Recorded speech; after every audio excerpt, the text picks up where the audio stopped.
Well, hello everybody, and welcome to the show today. Very happy to have you all here. It's a beautiful sunny day, but it's hotter than an elephant's armpit. Yep, yep. So, you have that. July has a fallen. It has. I don't want none of it. I don't want to look at it. Pretty warm. Yeah, I get air conditioning though, so it's That's right. good. It is good. Just run from one air conditioner to the other. It is interesting how much easier it is to get warm in the cold than it is to get cool in the hot. Boy, I tell you what. Yes, Yeah, yes. yeah. Now, other than that, I had a weekend where I stayed inside and hid from the heat. It's pretty good. Excellent, You know, excellent. I studied a lot, which is stuff that I tend to do. That's a hobby, just so you know. But yeah, no. How was your weekend? Fine, fine is the answer to that question. So, it was the 4th of July was this weekend, of course. So it Yeah, was, that's right. America Day. America Day. I did nothing at all, and I loved it. We Nice. didn't really go anywhere. But then my wife had basically a 4-day weekend because she had the third off too. So I decided I wasn't going to do anything either as far as like money making, and we basically just hung out and had a good time. Yesterday, we went to there's this national wildlife preserve because the Black Swamp just outside of the city to the east. So we went there, and there's this marsh out there called McGee Marsh, and they have this nice little walkway they've built through it, so Hmm. you can walk through the marsh. And in this marsh, Chester, Yeah. there are multiple nests of bald eagles. Oh, nice. And that's pretty cool because you It can is see pretty him cool. see him chilling. Then there was the one doing circling. He was looking for something. He was looking for something. I don't know what, but he was looking. Yeah, pretty good time. It was stupid hot outside though. Crazy hot. I was drenched in sweat. Yeah. But you see, the wife is a clever little lass sometimes. So what she did is because she knew we were going to be hot as hell, we have this nice little handy dandy lunchbox cooler tote thing that we can carry around. Hmm. Those are And handy. what she did is she took a bunch of washcloths, like shower cloths, got them real wet, put them in the freezer for a little while, put them in a plastic bags. Each one's into individual plastic bags, and then put them in this cooler thing where we had our drinks and stuff, and they stayed nice and chilly in there. And then Yeah. what we were able to do is take those out and just wear those around our necks, and it worked because I went from sweating my ass off to as soon as I put one of those on, I was good, Yeah, those are nice. even though it was hot as hell. It was just Those. real nice little made it a much nicer, experience, we'll say. Oh But yeah. yeah, we saw some bald eagles, we saw some other animals, but honestly, all I care about is the bald eagles. Eagles is one of my favorite of God's creations. I love eagles. They are Eagles, cool. tigers, I They love are them. cool. Yeah. Yeah, no, over here, whenever you go to a restaurant, whether it be summer or winter, you get a wet towel, a wettish, damp towel. Of course, in the Right. winter, it is hot, and in the spring, it is cold. They're very Yep. handy. I like it. It's Um, nice. It's very there, relaxing. it is, and there's a certain etiquette to it over here, and I do the opposite of the etiquette because it's hilarious, and why not? Mm. Um, but of course, I take and put it on my face because it's good. It's Yep. very nice. And then I wash my neck and my ears and my hair, and you're not supposed to do that. Oh, No, you savage, you. I know they call me Osan, which means uncle or old the uncle who drinks too much. You know, Yep. yeah. But yeah, I do love those things. Those are great. Yeah, I didn't have any eagles in my weekend. I stayed inside. And mainly I did do a lot of study. Although I did notice that, of course, 4th of July, that LA was typically LA, and Yep. they had Lit up. multiple incidences that were not good. Many things were on fire. St. Yep. Louis had themselves a night, and there were many other situations where, just a random 2 to 7 people got shot and killed here or there. you know, Yeah. as you do As you amongst do. the Utes. Them Utes, you can't trust them Utes. You know, I did notice that St. Louis though did something that sounds like a good idea to me. They arrested dozens and dozens of kids just being absolutely belligerent. I like it. Of course, Get them out. and they actually are fining the parents. Well, I like it. in in some cases I agree with that, some cases I don't. At some point, and I think the infantilization, I can't say the word, of society has gotten out of control.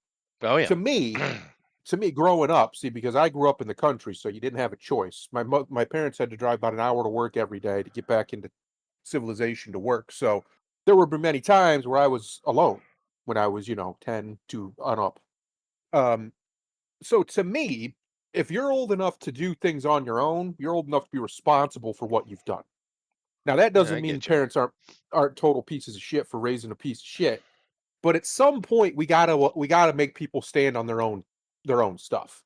Yeah, And I get the idea behind it, and I don't disagree, but yeah, there's I a like better it. way to do it. I think the better way to do it is for society to stop being a bunch of pussies and start shaming these people publicly, directly humiliating them for Oh being yeah. bad parents. These people don't care if they go to jail. They don't care. They just No, don't well, care because it's because not a there's threat no anymore. punishment. There's no Yeah, punishment, they right? don't care. But you know what they do Jail, care about? Being ostracized, being made to feel lesser maybe, than because of the way they maybe. behave. Although I see a lot of these videos where they behave in outrageously shameful ways and seem not to care one bit. Because nobody But ostracizes them. There's no social there's no consequences for them behaving social that way. stress. Yeah. No, I Yeah. mean, there's of course a big difference between jail and prison, but Yes. very few of them go to prison. I mean, I see outrageous crimes that they get probation. Right. They're not scared of that. That's the Yeah. problem. They're not scared of the system, but they are scared because humans are social creatures, especially these humans, as much as they act like they're not. Uh, these humans are desperate for social validation. That's why they do this stuff. That's why they behave that way. It's it's it's very basic psychology. Yeah. But Yeah. they the only way to solve this problem truly is we have to bring back shame in a manner of which that our current society is completely uncomfortable with. I remember my father used to tell me, I don't know if this was the case. I'm sure you remember this, Yeah. but we have all these people now who just live on welfare all the time. Blah blah blah blah blah. That's just their way of life for them. They don't even know another way to live. That's fucked up. It One and is. two. It used to be you'd get made fun of if your family was like that. You would Oh get yeah. ostracized and bullied if your family was like People that. would hide food stamps. No, that's definitely true. Yes. Um, And it should still be that way, in my opinion. Now, I've been on food stamps. I've been there. I've lived that life. I didn't like it. I don't like that feeling. But that that's a good thing. It shouldn't be something, it should be a last resort. I want it to exist. I'd rather that than people starve, but I also don't want it to be acceptable for a person to live that way, like forever. I was right. on it for about 6 months and I was like, "All right, that's enough. I got a better job." And they sent me the form to reapply and I just sent it back, got a good job, don't need it. Boom, done. It was over. But that lifestyle is incredibly poisonous Oh to yeah. you and to everybody around you. And we need to bring back as a society the social shame Yeah. of being a No, bum because that's a bum. that's That's a true. bum lifestyle. No, it's definitely true. And of course, this idea that now that they're pushing forward, well, you should go have a job. And if your job isn't enough, minimum 20 hours a week, well, then you can get some assistance. That Yeah. was always true. I don't know Yep. when that changed, but that was always the fact. I remember here people just getting, unemployment insurance. People were constantly trying to rig the system, guy going out and showing, oh, I look for a job, right? Yep. It's so I don't know when that got to the point that you didn't have to do anything, but that wasn't normal. Yep. But of course, one of the problems we've had is it's mainly with the single mothers. They've Yep. been told that they're special, and then of course all the privilege has been piled on top of minorities. And it's Yep. not that the whites ghetto white doesn't exist because it most certainly does. Oh yeah. But we've got to the a point where the entirety of their life they're told that they're special and need to be taken care of. Now, this pushback, I've seen some pushback on no fault divorce and mandatory DNA paternity checks. I agree with that 100%. By the way, that Absolutely. 100%, 100%. Yep. That should be mandatory. You don't have a choice in the matter. It just gets done. Yep. Yeah, Yep. because this idea that we have 30+% of all men are raising children that aren't theirs is bullshit. And of course, it's not That's correct. new. We've talked about that here. But yeah, no, that and it's all connected. All these things are connected. That's right. And of course, there have been several very large, loud, fat white ladies mostly. Of course, there's been a few others, but that are bitching and complaining about how dare you take away my sugars and my ability to get free monies, and they're going on and on. This is inhuman. This is evil, and it's like you realize you don't hardly anybody is standing up and saying, "Yeah, I agree with you." Right? Right. You look like an idiot. You say that they're going to starve you, ma'am. You're 400 pounds, ma'am. Nookums, I think you need to starve just a little bit, A just little for a bit. while. You'll be all right. Um, no, it's we've lost shame, and this is the reason. You've nailed it right on the head. The reason why this has happened is because of all the single mothers. Yeah. They don't want women to feel bad because we have this innate sense in us, especially as men, that a sad woman is a bad thing automatically. Yeah, Even yeah. if she's a total piece of garbage and deserves every bit of sadness she has, It's the we protective still, nature. Yeah.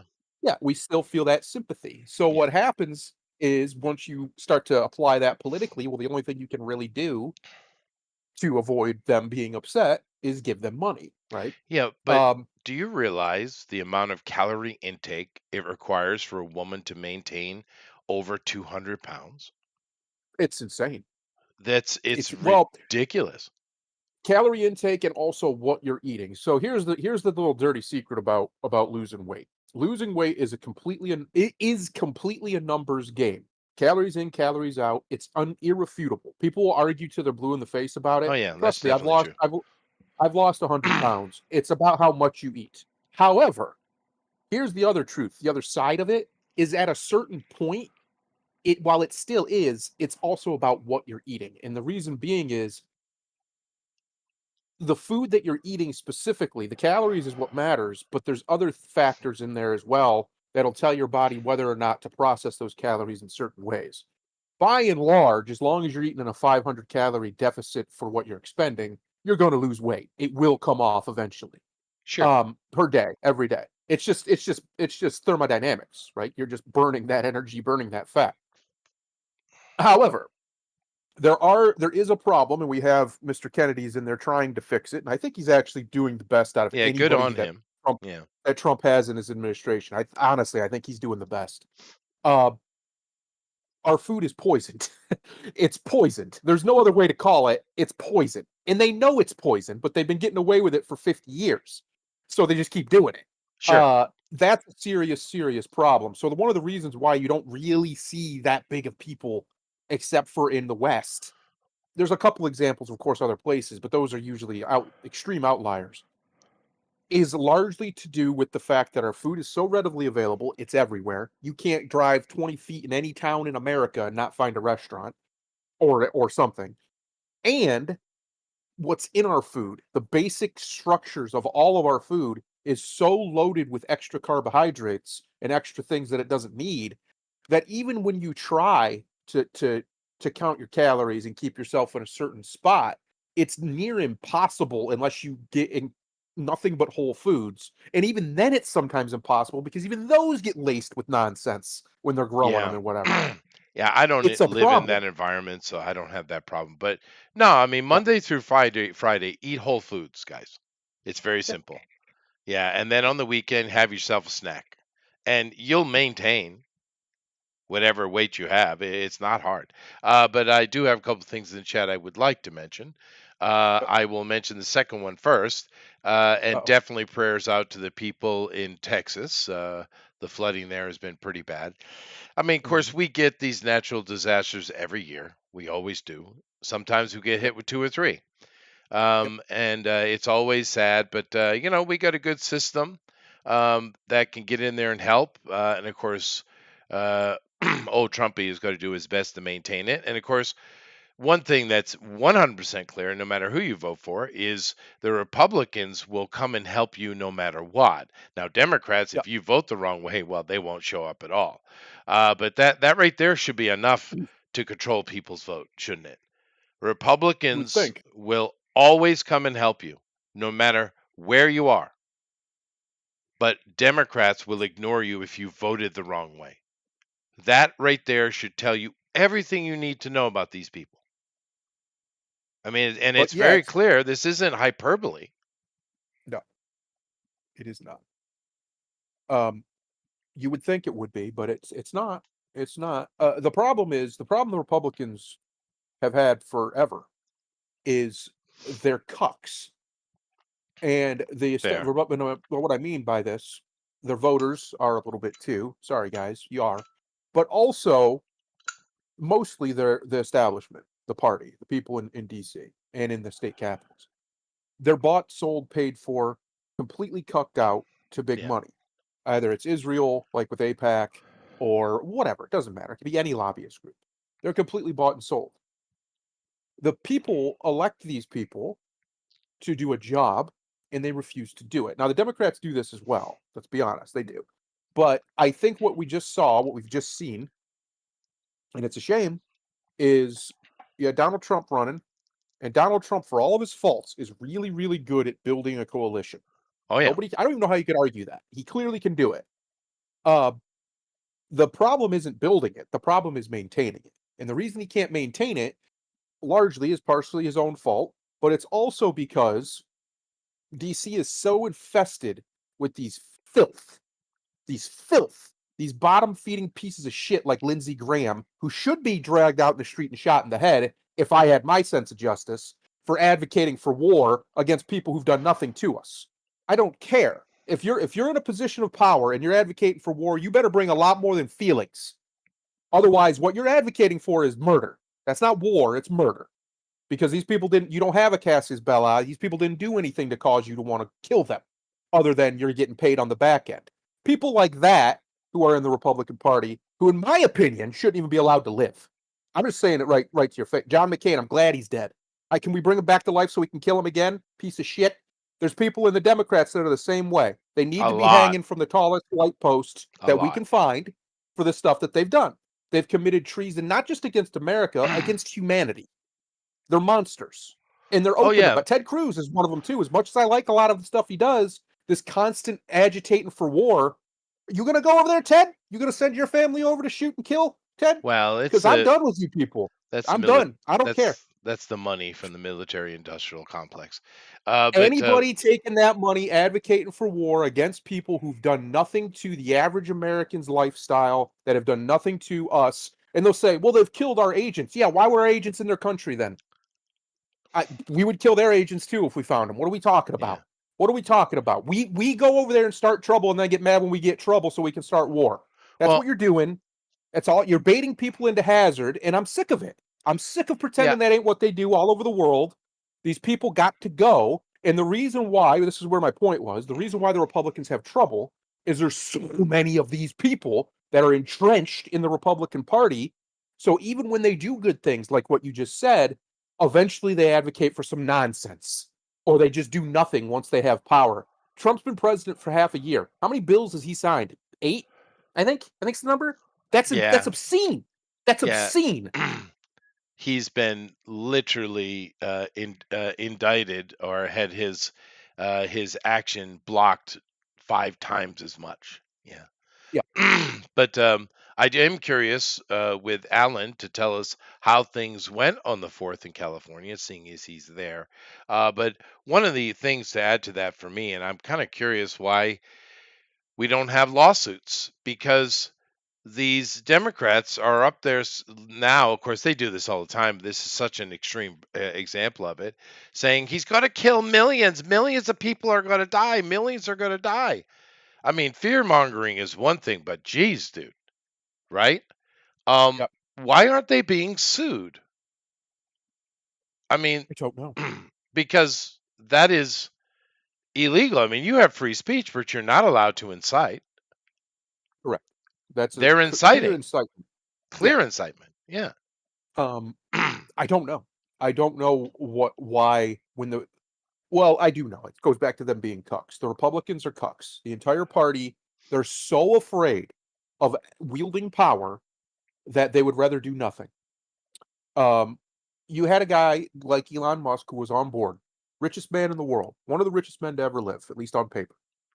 He was willing to fund all sorts of campaigns, and he did. Spent hundreds of millions of his own money to get Trump elected. That's a fact. Just is Sure. what it is. They've alienated him completely because they just could not take any of the spending cuts seriously. Because of course they couldn't. Because they're filth. They're pigs Well, sucking he's away at a trough. also a liberal. Let's, Yeah, don't but he's forget the not going over to politics. the Democrats. He I'm just wants saying the they are government political to animals. You know stop that. spending. He wants the government to stop spending. That's what he wants. Yeah, And I don't I'm agree with necessarily him. disagree with him in Yeah. principle. However, I'm fine if the government spends $100 trillion to get all the illegals out. I do it. Get them out of here. I don't care. Spend it. It's all funny, fake money anyway. Um, but my point is, where I was going with that is, they alienated him because they're completely duplicitous. They're two faced. They say while they're all campaigning, they're all talking about government efficiency and we got to get the government spending under control. And then they have a chance to do it, and they do the opposite. They spend Of more than course. anyone's ever spent before. That sort of shit is one of the reasons why people won't vote for Republicans. It's not because they here's what doesn't usually happen. We like to think it does, but there's actually very little evidence this happens on a regular basis. These idea of a swing voter isn't really a thing. The vast majority of voters vote one way or the other all the time, or they don't vote at all. They just don't show up because Yeah. they don't like whatever the party's doing. They don't like this candidate. They don't like this, whatever. These people who do these wild swings, there are some, of course, but it's not as many people as the media and the poll companies Well, and all these no, other they things want to make it out to be. the sport of politic, they have to pump that up. I mean, Yes, and then you add the Democrats. The only way that they can govern is through fear. Their that's right.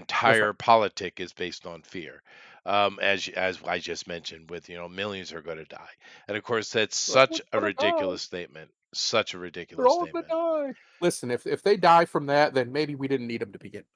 There. Yeah, no, it's Get me in charge. We'll get real practical in there. We'll get real well, practical. yeah, it's just the constant lying. I mean, with the Medicaid stuff particularly, it's like, yeah, those millions are illegals, and you keep getting out about the like Jasmine Crockett just came out. Of course, she's a ghetto idiot, but she just came out and said the dumbest ass things. It's like, well, first of all, and most importantly of all, illegal immigrants are not citizens. That's correct. They are not protected by our Constitution. They are not protected by our laws at all. Even people who are going through the process that are yet to become citizens, they are not covered as well.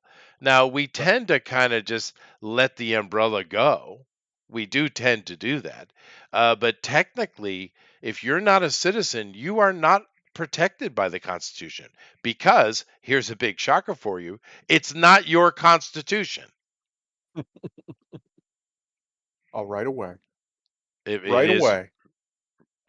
right away. Um, no, it's the sad thing is the Supreme Court has ruled that they do have some protections, but the Supreme Court's wrong. The Constitution of the United States is directed directly at the federal government of the people of the United States Yeah. because that's supposed to be our servant, the government. It's not supposed to be our lord and our ruler. The fact that we're afraid of our government, the American people, and we are, is upside down. They're Yeah, it's supposed to not be supposed to afraid be of us. working. That's true. Yeah, Alan did respond. He said, "We stayed in this year. We're in mourning. Okay, sorry for your loss. But the biggest thing was the lack of traffic in Los Angeles. I don't know what that means. Um, there was fireworks, but it was pretty tame compared to previous years. They didn't light them at 3 a.m. this time, for example. What do you mean, no traffic in Los Angeles? As if that I don't get it. Does Los Question. Angeles have bad traffic or something? Oh yeah, Well, why? They it does. have so much money. They could easily have an amazing, uh, you know, road system. Well, as far as I know, they do. There's just a lot of people there. Oh, that's right. They can't even build a train over the course of decades, even though they've invested hundreds of billions. Oh, that's right. I forgot about that. I forgot. Well, that's what happens when you have a president, Republican, by the way, who makes it legal for all those illegals who came in to just be citizens now, so they get to stay. Ah, Reagan. Thanks, Yeah, Reagan. Yeah, Reagan, you betrayed your entire country. It's good that you're dead too, you piece of shit. I'm done, bro. yeah, I'm done pretending like the solution to these problems are not the solution is politicians need to get got. yeah. That's the Um, solution. And until they start getting got again, like they used to in this country, on a regular basis, and they get remember how afraid they all were on January 6th? Remember cower behind the little pews in Congress? Oh, I had Chester, I don't know if I've ever been more erect in my life watching those scumbags cower because they're the citizens of this country might come talk to them. They oh were my so God, afraid they might I have to know. deal with a normal person. They were cowering behind the pews like little bitches. Some of these The, people fought in wars and they're terrified, hiding from their voting block. Get the well, fuck. That's how it should always be. They should that's always true. have that fear in their heart that we're coming for them if they fuck around. Well, That's how it should be. that was the intention of the founders, by the way. But I know. I have to address Alan. Alan needs addressing. Oh, Give me a he's second. being addressed. You're being addressed. Alan, you clearly don't get out enough. Oh, what? What did Alan do? When we're talking about bad traffic, you have to get into conversations of Cairo, Bangkok, Mm, mm. Beijing, you know, and anywhere in India, these are what you call bad traffic. Well, just Uh, India. do keep in mind that in China, during certain holidays, you can literally get caught in traffic that lasts, are you ready? 3 days. That's just And obnoxious. people plan for it. So he tried to tell me that LA had some of the worst traffic in the world. Um, Almost dropped my can. Chester, I almost dropped my yeah, Pepsi. That would don't have been do that. terrible. Don't. Oh, That Pepsi. would have just been Oh tragic. no, you're disowned. All right. I drink it all, bro. I don't there's never been a soda I don't like. The only carbonated drinks I don't like is like ginger ale and Mountain Dew. Get that shit out of here. But I'll drink any of the I'll drink Pepsi, Coke, Well, Dr. Pepper. Dr. Pepper's the best though. It's not even Sundrop's close. better than Mountain Dew anyway. That's true. Mountain Dew's swill. I don't know how anybody drinks that piss water. Yeah. But okay, Alan, you've been dealt with. All right. Let's see here. What I want to talk about today before I get into the main stuff. Oh yeah, I wanted to talk about uh, Avengers Doomsday. Doomsday. Now we have the Russo brothers They're have been there. brought Mhm. back. Now I don't know a lot of what they've done. Oh, I see. He's quantified it by saying the U.S. All right, buddy. Um, but Leave he Alan alone, you bully. okay. He's Uh, bullying you, Alan. You're being bullied currently. Okay, the Russo brothers movies. Let me go over here and take a look, shall we? Let me Yeah. just kind of read this off. Here we go. So let's take a look, see what they've done. Let's see. Not a lot. I see they've done some, you know, Marvel stuff. Okay. I think, yeah, probably the biggest ones would be the Avengers War Avengers Infinity War and Endgame. Now, Infinity War is an amazingly well done movie, so kudos. Endgame Didn't was they do horrible, yeah, but I don't blame them for Endgame so much. I think that was all Feige's meddling, probably. to be honest with you. Yeah. Didn't they do Winter Soldier too? Wasn't that them? I'm going to go through the list. They Oh, have Avengers Secret Wars and Avengers Doomsday movies coming, so they've only actually made 9 movies. They came out with the Electric State, which bombed horribly, and from all critics seemed to be really stupid. The yeah. Gray Man, I liked it. What was that about? It was this like a, of course, Black Ops, CIA, undercover, pseudo born identity thingy with Chris Mm, Evans and Ryan Gosling. gotcha. Yeah, it was all right though. Cherry, never seen it. Captain America: Civil War, that was okay-ish. Captain America: Winter Soldier, very good movie. You, Me, and Fantastic film. Dupree, fuck off.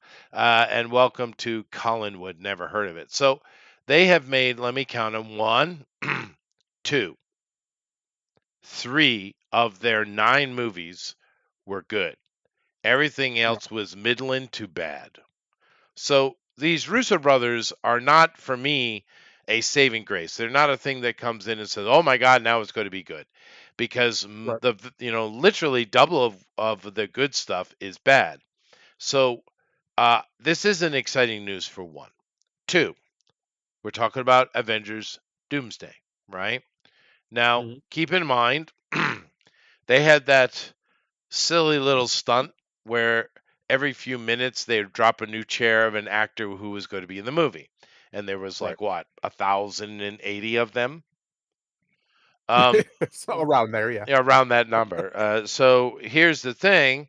They didn't tell any of the actors at all that they were actually in the movie. And a lot of them are kind of like,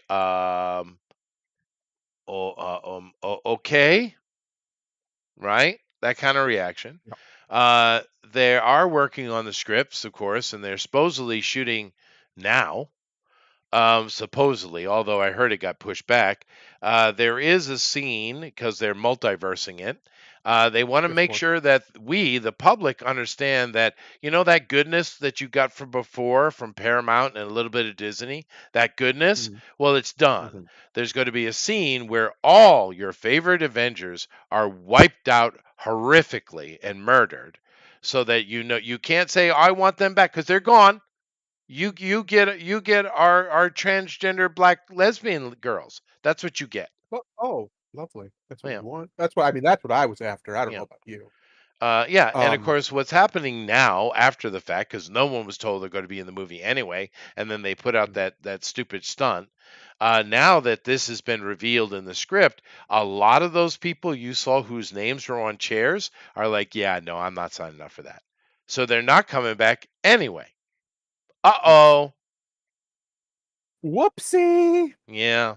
And of Whoopsie-doodle! course, it's just another of them. We're going to get into this a little bit later, but it's this kind of standard Hollywood big budget thing where throw everything in it, throw everything at it, do everything, and don't focus on anything, and it'll be shit, right? Yep, Because that's what they've been doing, and that's what this Avengers Doomsday is going to be. You're going to have cameos left and right. There's not going to be any character development on anything whatsoever, and it's just going to be CG fest. yes. And you got to take one of the greatest villains in comic book history and you're going to just throw it away and just burn it just so you can say Mr. Downey Jr., please come back and save us. Only you can. Really? Yeah. Because to be fair, at the end, the Tony Stark character was getting a little long in the tooth anyway, don't you think? Well, he just didn't have anything left to do. Um, they did it, but here's the problem they had without the entire MCU. I'm trying to think, let's see, of the main characters, so Cap, Thor, uh, Iron Man, Black Widow, I guess you could say, Hawkeye too, he was there. Even Loki, because he was always there too They didn't after the tell him first either, one. by the way. They, uh, none of them had character arcs. Loki's No. didn't come until after Endgame, to be honest. He had a little bit of one, I guess, but not really. He was still basically the same Well, guy. he was a Uh, character. So, yeah, fair enough. Tony Stark had the exact same story arc in every film. So, oh wait, Yeah, so so did did Thor. Thor. Yeah. I guess Cap didn't, but I mean, he's Cap. We know he doesn't need character development. He's already supposed to be like the best. So, okay. Um, I'm trying to think. Black Widow, she didn't really have any character arc of any description other than she just No, died. out And of they nowhere. just yeah, and they just kind of threw her character art movie just out after the fact when they should have Yeah, gave her her solo movie long, long ago. I yes, mean, but you have a female character that the audience is glomming onto. Dude, get on that, yeah, right? they should have did it. But Yeah. here's my point that I'm getting at: these main characters of the MCU, the main Avengers, Thor told they had the same basic story for 4 movies Oh for yeah. Thor. Yeah.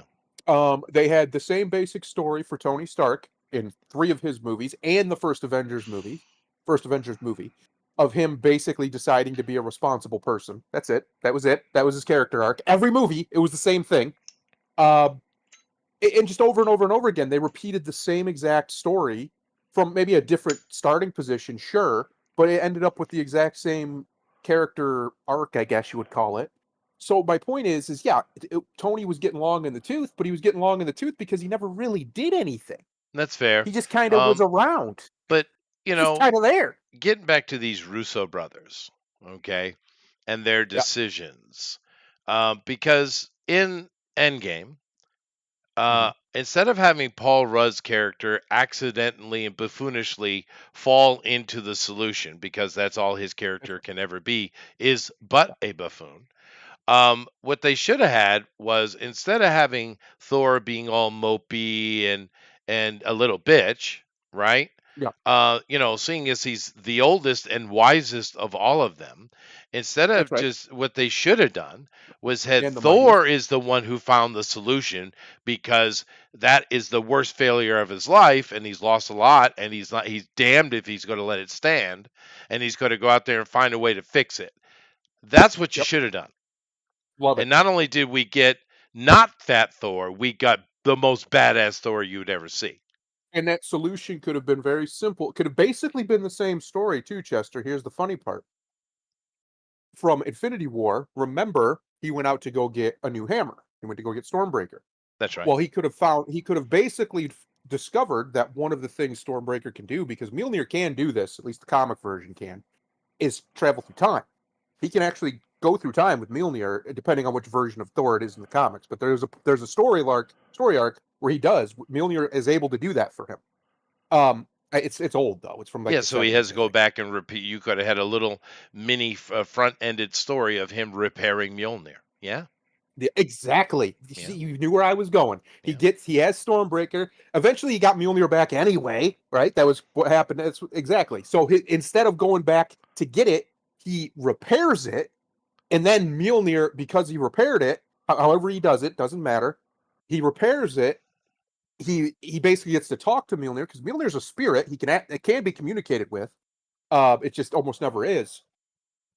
And she, because Mjolnir's a girl, she is able to tell him that she can do this. That she has a connect. You could make it. She has a connection to the time stone or whatever, and boom, we can go back in time. You only need one stone to go back in time. I don't know why they were acting like they needed them all.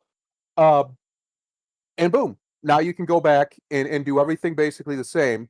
I personally don't think any of that was necessary. I think the solution was right there in front of them, and I thought it was what they were going to do, especially considering what they did at the end where they had him go into the Soul Stone and talk to the little girl. I thought that was going to be the solution, and we were going to tie Adam Warlock in, but then they said Adam Warlock's not going to be in this at Well, and they all. made him a buffoon too. Completely Of waste of a course, character. of course. But all you had to do is the solution was in the Soul Stone the whole time. Gee, I wonder who You don't who have to did do that. time travel. Yeah, Oh, exactly. You James don't have to do Gunn. time travel. You don't have to do any of that stuff. You can easily just be Adam Warlock is in this. He's connected to the Soul Stone. As soon as the snap happens, the real Adam Warlock wakes up. Right, he was sleeping or whatever. He was in his cocoon, and he comes and tells them they need is the Soul Stone, and then they can say, well, but he destroyed the stones. The Soul Stone's eternal. It can't be destroyed. Right? Not really. And basically the idea that I thought they were going to do is everybody was all the people he killed was trapped in the Soul Stone. Their souls were in the Soul Stone, Yeah, yeah. and Well, all they had to that do would was be get that and get them out. That would be a Yeah, comic accurate take. Yeah. yeah. Instead, they went with timey-wimey time travel that really didn't make any sense No, it because was just throwaway. How do we get there? Yeah, it was dumb. the way they described it was as soon as they go back in time, they automatically make a new timeline. Okay, fine. Therefore, you can't change the future was what they said, right? So what are we doing? It doesn't matter. So all you're doing, you're not actually changing the future. You're changing the future of the timeline you just created. Well, The timeline exists still where the snap worked and Thanos just wins forever. That what exists. what I thought that they were going to do personally, but of course this would have been a clever thing to do, you know, Yeah. um, was when Strange was sitting in there on Thanos's planet, and they were Mhm. fighting, and Tony was given all he's got, which is a great scene. It was good, Yep. to win an inevitably losing battle. Um, all that for one drop of blood, therefore. So Um, good. Infinity War is when such a good movie. it was, when he was turning over the stone in that scene, I thought what they were going to do is the next movie was going to show that what Strange had done was lock the entire universe into the stone, Mm. and therefore Yep. they were going to have to fight their way on the back end out of it, and he was going to be the one Right. that was going to have to go collect everybody because they would be unaware, right? Right. I thought that's what they would do, and that would have been clever. That would have been a clever twist on what the comics did with the Infinity Right. Stones. But no, we didn't get clever. We got moping fat Thor. We got a completely unnecessary scene of the beheading of Thanos. Who gives a shit? We Mhm. have a scene which goes back in time and they fight and they defeat everybody. And yay, yay! But it screws everything up and totally disjoints your entire system of storytelling. Yes. That's right. Um, it's so bad, dude. And I It is. really and you know the interesting thing, you and I are vindicated, just so you know, Mhm. because Mhm. from day one, you and it took you a couple of episodes, but I was like that movie sucked. Endgame. And it was like, no, Chester, it was good. Now, fuck you. That was a bad movie. Now we are here. How Mhm. many years later? 5, is it? Oh, 6? no. 6, yeah. Yeah. So many 2019. years later, you know what the general consensus on Endgame is? Tell me. It sucks It does. It's a bad film. because it does. Uh, I it has a few moments in it that are really cool. all movies do. Cap li All movies do. Cap lifting the hammer, cool as shit. The Oh yeah, the the that was summon the awesome. Avengers Assemble scene, cool as shit. Yeah, Most of the fights with against Thanos, no real complaint there, especially sure. when he Even yeets the fucking Captain Captain Marvel scene Marvel. was kind of cool. Yeah, but the problem is none of it makes any damn sense, No. right? Like you were just saying, the logic has to complete. Look, I get it. It's a superhero movie about magical stones that just exist because they do. Okay, fine. I'll give you that one refrain. I'll give you that. But then everything else needs to have some internal logic. You can't just be out here shooting from the hip all movie and doing these random emotionally manipulative scenes that were designed specifically to get the audience to not pay attention to the nonsense you're doing everywhere else Yeah. No, that and then movie tell me was that that's a awful. good film. It is. Awful Yeah. nonsense. And just keep in mind, all of you can envision Razorfist spinning in his office chair saying, "Fuck you, I was right." All right? Uh, and then, of course, they went and they played off the end game endlessly. Even today, they're Yeah. still doing this nonsense.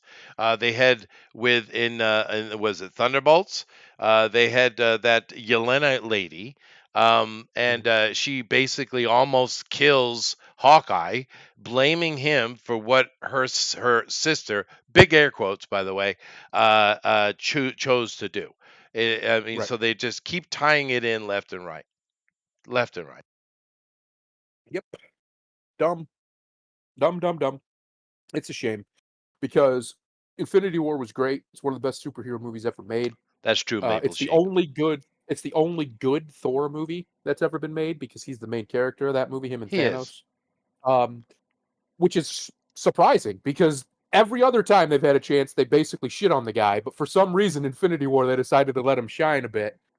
Uh, and it's Endgame. Then Endgame comes out. We were all excited. We were all hopeful. Sure. I had a bad feeling though. If you remember, Chester, I had a bad feeling. I was like, man, they killed it last time. I just got a It's bad gonna be feeling hard to about live this. up to, and they said, "No, this is not bother." I mean, that Yeah, movie was a wrap-up movie. It was yeah. soft and lame, and of course, instead of just letting all the heroes go out on a positive, which is what you would nor anybody normally would do, they had to Yes, denigrate and tear them all down to make way for their new Avengers. That's what they the did in that woman movie. It was the whole damn purpose of it. for the Um, woman. yeah, definitely, especially for the women, because Kevin Feige was all in his panties.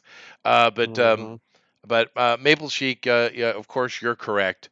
But I don't go watch Guardians of the Galaxy 3, everybody, because that movie is just a disgrace, and it's a slap in the face of all that you loved before, and which brings me to fuck James Gunn.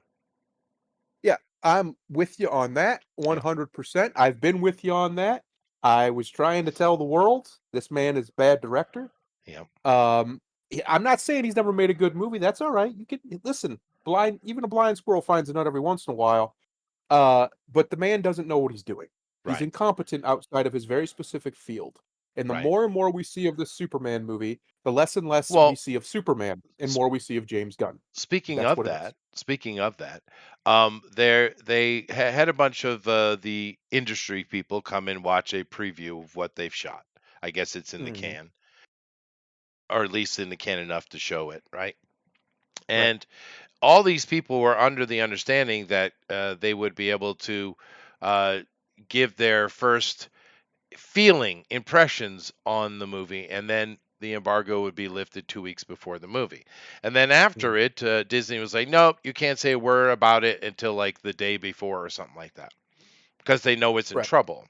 Yeah. So a lot of these Hollywood insider review critic peoples gave reviews but didn't mention the movie they were reviewing. Okay. Yeah. And of course they did it in such a way, they're talking about Superman, and 90+% of all the ones I saw, it's bad, It's real bad. which What is you're a saying. shame because a lot of people are like, maybe it'll be all right. It'll be a bit goofy, but maybe it'll be all right. But holy shit, dude, this movie really looks like it's in the tank. Now, Midnight's Mhm. Edge did get up and kind of talk about the two groups who were standing against it. One are the Schneider guys, which Right. they've been insufferable since day one. The other Yep. group are the critics who hate Zaslav because of he cut down all the DCU stuff. He just gutted it, right? Mhm. And they're going to stand against him no matter what. And James Gunn, of course, is his boy. Now I don't know about that because a lot of the little clips we've been watching, and of course, comments for certain reviewers are more legitimate than politic, it seems. But we'll see.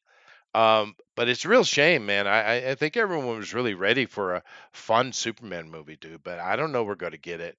Because I don't you and know if I, we're ever gonna get it, to no, and be honest. the scenes that I've seen are like, dude, dude. Yeah. Somebody was telling me on the art show, they was like, because I complained about the desk throwing scene. I guess that touched on a bunch of nerves. Chester Mhm. is Superman does get mad, and I said, yeah, but he's not a bitch about it. That's right. Correct. There is a way to show Superman angry. That is not it. There are times when Superman gets angry like that. It's not because somebody took his doggy. I like crypto. I'd be pissed if somebody took my dog, but you know what? I'm not Superman. Superman's supposed to be better than that. He's supposed He to be is better than better than all that. of us. That's the point. He Exactly. knows That's the it. point. A lot of people try to put a finger on Superman. What is he? And of course, the problem is he's multifaceted. But one thing that he Yes, is the epitome of responsibility. that's right. He is better than us. Yeah, he And is. the reason why a lot of people don't like him is that specifically. And they'll tell you this in so many words. Some will be honest and tell you directly that he's just too good. Yeah, he's yes, he's the archetype. That's the Yeah, point. That's the point of him. Now you don't have to like that. That's fine. That's your business. But you can't sit here and then just say that he needs to be lessened because you can't because it hurts your eyes when he shines. All right? That's your problem, not his. He is supposed to be better than you. He is supposed to be a beacon. yeah, There's a reason he's called the man of tomorrow. That's the point. You're supposed to aspire to be like him, Yeah, powerful, incredible in every respect. He's also, people forget this, Superman's also a genius. He's a super genius. He's a super everything. In every single way you can fathom being a being, he is better than you. right. He's supposed to be. And he's aware of it, and he Yes, and he's denies still him. good. Yeah, and he denies himself the ego. He does that That's as right. well. I He mean, is still kind he when he is. doesn't have to be. Here's the word. I got a word for you. Yeah, Benevolent. benevolent. That is correct. And that's why Luther hates him. Everything else is secondary to this. The reason Lex hates him is because he knows he's better than him and he can't stand it. He Yeah. can't stand it. Because Lex knows if he was Superman, he'd be an absolute tyrant, an Oh yeah. absolute monster. Well, we have He knows it. examples of that. So Yeah. So my point is Superman is supposed to be so good that it's upsetting to people who are insecure. That's the point. He's supposed to be that. And when you try and take him down, this is why I don't like him having a family. I know some people like it. I personally don't. Because you're bringing him down now to human level. Now he's just a guy who can have a wife and kids, and right. yeah, he'll be a great Which dad, is of I course. would. Of course he will. Which did I say But he should be with Diana? I agree. He should be with somebody who's also, superior in every way. Uh, but regardless, that's neither here nor there. Superman is supposed to be better than all of us. If you want a hero that's human, you got your Spider-Mans and you got your Batmans. These guys are designed to be much more at that level. It's why they're so popular. But Superman is supposed to be beyond that. The reason why, and I love this line, and it's in a few different things, but I love it whenever it's said. For Batman, Superman is his favorite superhero. It's the one he looks up to. Even though he's his friend, he still looks up to him. That's And right. Superman's the same for Batman. He thinks the world of Batman, of Clark, or of Bruce. Uh, I love that. I love that dichotomy because it shows their characters so perfectly. Superman better than humans in every possible way, and you know who he looks up to. You know who he admires. Just a normal guy, technically, like Yeah. physically. He's just a human.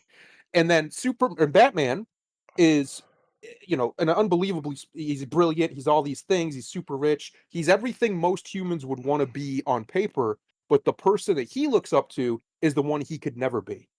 The one Right. he knows is just he just has it, if you will, right, as far as morally, ethically. And it's not, he doesn't look up to him because of his physical abilities, he looks up to him because of his heart, how pure Joe, Superman's sure. heart is. The Boy Scout. um Yeah. yeah, and I love that. And that's how they're supposed to be presented. When you start trying to make Superman emotional or incapable of controlling his emotions, I have no problem with Superman being upset that Lex took crypto. Of course he would be. I have a problem with him throwing a temper tantrum. I have a problem Yeah. with him No. throwing a temper tantrum, and then when he does throw the temper tantrum, he screams in Lex Luthor's face, and nothing happens to Lex. If Superman screams in your face, you're dead as a human. He's going to blow your head off. Period. That's how powerful he is. His voice would literally Yeah. liquefy your brain, It's one of his the powers, sonic unless force. James Gunn took it away. But Yes. which he might well have. He might have powered down Oh, Superman. But here's another issue I'm having from an actor point of view. All right, yeah, this corn sweat kid. I don't know him. I don't know anything yeah, about him. But he's a kid, yeah. and he's kind of a whingy, whiny brat kid. He reminds me a little bit of that. What's that little whiny bitch they put in the Star Wars there? No, you're gonna have to be more specific, my friend. No, the kid who playing Anakin Skywalker. Oh, Hayden Christensen. Yeah, that Or, oh, you whiny mean the kid bitch. one? The No, little kid one, or no, the no, or I'm talking the about Hayden Christensen, okay, little Hayden. whiny Yeah, bitch. yeah, Andrew Garfield's got a little bit of that whiny bitch. A lot of them do. yes. Um, and Let's this do kid's it. I'm got just that. gonna help. And the thing that kills me, I understand they wanted to reboot, just start over, fresh. But Henry Yeah, Cavill has was perfect. he's perfect in the role because he has the quiet confidence that Superman needs. That's He right. exudes authority. Yes. The actor, Corn Sweat, Yeah. does not. No, not at He all. exudes, "Help me! I'm fallen and can't get up." I keep getting my ass kicked. Yeah, that's what he exudes. It's all I ever see is him getting his ass kicked. Uh, Yeah, no, exactly, and that's a big part of the problem. One of the reasons why we haven't had a good Superman movie in over 40 years is because the people they keep casting to play Superman aren't ready for it, or they're giving material that sucks. In the case of Henry, uh, and because of that, you get a Superman that is kind of schizophrenic. He goes from being this strong beacon of goodness to something else very quickly. And it's largely down to what you just said. They don't exude an air of authority. Superman is one of those types of people, and we've all met these people who just kind of take over things. He doesn't intend to, but he has that about him because he's so calm. He doesn't lose his shit. He's under control. And because he's under control, people trust him. And because people trust him, they look to him to make decisions. It happens all the time in the comics, happens all the time in any Superman media that makes sense. There's a reason he's the leader of the Justice League, or one of them. It's not just because he's so strong. It's because he's able to stay the fuck calm. He doesn't freak out. He doesn't lose his shit. He knows how to handle pressure. He doesn't Yeah, crack under pressure. and that's the difference That's why. between anger and rage. Yes, And that's exactly we've correct. hardly ever seen Superman rage. I mean, there's a couple moments, and they were Yeah, built up to and earned. Uh, but that's right. um, but yeah, and of course, another thing that's gonna hurt this movie badly is the fact that clearly Gunn is projecting, because he acts like he's not, but he is very sensitive what the public says. And this guy, I guarantee you, is bitching and moaning in the background constantly. He hates Oh, yeah. SNS. He hates it. And this movie, the whole world hates on Superman, and he's projecting himself in the role of Superman, is what he's doing. Now, of course, Yep. we know in reality that would not happen at all. Superman would be the trending thing every damn day. Yes. Yes. He'd be beloved. Yes, Yes. Uh, yeah, I know. It's one of the things that I've always admired about the DC comics up until, the weirdos took everything over. Something that that's Marvel, true, I Alan. think, actually, the great dichotomy between the two, in my opinion, has always been that the superheroes of DC are typically seen with reverence by the general people, and the super in the in universe, and the superheroes of Marvel not so much. So, like, obviously the X-Men, it's hit or miss. Sometimes they love them, sometimes they hate them because they're mutants. Spider-Man can be that way because of Jameson, um, largely. But that's my point though. Superman doesn't really have that problem of a PR issue. Usually, he's usually pretty well revered and regarded by the people, by the authorities, and it's again back to what we're saying. It's because they've learned to trust him because he doesn't lose his shit. Because if he wanted to, he could rip the planet in half easily. Wouldn't even be hard. He'd go right through it and tear it apart. Not even wouldn't Yeah, even be yeah. it'd be an afternoon for him. And this So is they the have to trust him. we've talked about this being the difficulty before of writing Superman. But Alan, let me explain, because a lot of people like to bring that up and say, but Luke was whiny too. All right, you're Yep, right. But he let was. me explain the journey to you and why Luke is a good example, and Hayden Christensen's Anakin is a bad example. Okay, Mm, Luke, when we first meet him, is a whiny little brat. He's all, yep, I want to do this, I want to do that, I want to, Uncle Owen, ah, yes, that's right, because he's a mhm, child yep. and he acts like a He, child. He doesn't he's have a many youngin. skills. The couple of skills he has is he can fly, right? He's a good pilot. Right. But other than that, he's just a whiny little kid. And of course, Yes. by the time we see him in the second movie, half of that is gone, right? And by the time we Right. see him in the third movie, that's a full on Jedi Master that is in 100% control of his emotion. So, Yep. it's called to help you out here, it's called a story arc, That's right. you I see. don't know why you're picking on Alan so much tonight, but yes, you Well, are no, I'm correct. not actually Uh, picking on him. A lot, I get the joke. A lot of people make this comment, right? I'm not. It has that's nothing true. to do with Alan. A lot of people make this comment, but that's the story arc. He did go from a whiny little kid into He did. a Jedi Master. Yes, He it's became a a nice man. story arc. No. Anakin with Hayden Christensen, because in the first movie the little kid doesn't mean nothing. It really doesn't Right. mean anything. Um, Hayden is at the point in the second film, when we first see him, that he is being put forward as to be a Jedi Master, meaning he's technically on paper should be acknowledged as one, but the Council won't do it, right? Right. So he is an established, very skilled individual Hmm. who has Hmm. not learned anything. He's a whiny bitch. And then in Yep. the third movie, he's still a whiny bitch who decides he's going to kill younglings, you see, because some That's right. weird foreign guy told him to, right? So there is no arc for Anakin. He doesn't he doesn't go from the whiny brat who is really skilled, which he should have already learned something by then, into this Right. dark evil. Which okay, if you're going to do that, we'll go that route. They didn't, and that's the reason why the prequels failed so badly. We Yep. never saw Darth Vader birthed. We Not didn't. really. No. That actor or the We would have directors were if he incapable would. of showing you that. Well, I think part of it was Hayden, but it's also George. I think Ewan McGregor would have been able to nail Obi-Wan. And I think he did as much as he could nail Obi-Wan's revulsion at what he had become, to the point where he even in his mind separates the two entities Oh entirely. yeah, they Right? He dropped the separates ball them. all over the place, dude. All But over my the point place. is, they would have. George just couldn't get out of his own way. He had it in the original script and he nailed it, and he took it out. A good example of that, I don't know why, you have to ask him. Good example of it is on Mustafar after he loses the duel. Um, he's supposed to ask Obi-Wan to help him, right? Like you said, kind of like a whiny little kid, beg him to help him because he's sitting there burning, and he cut it out. They recorded it and everything. You can, if you watch the scene, you can see Hayden say uh something, help me. I don't know if it was master or something like that, maybe even brother, help me. uh and Obi-Wan refuses.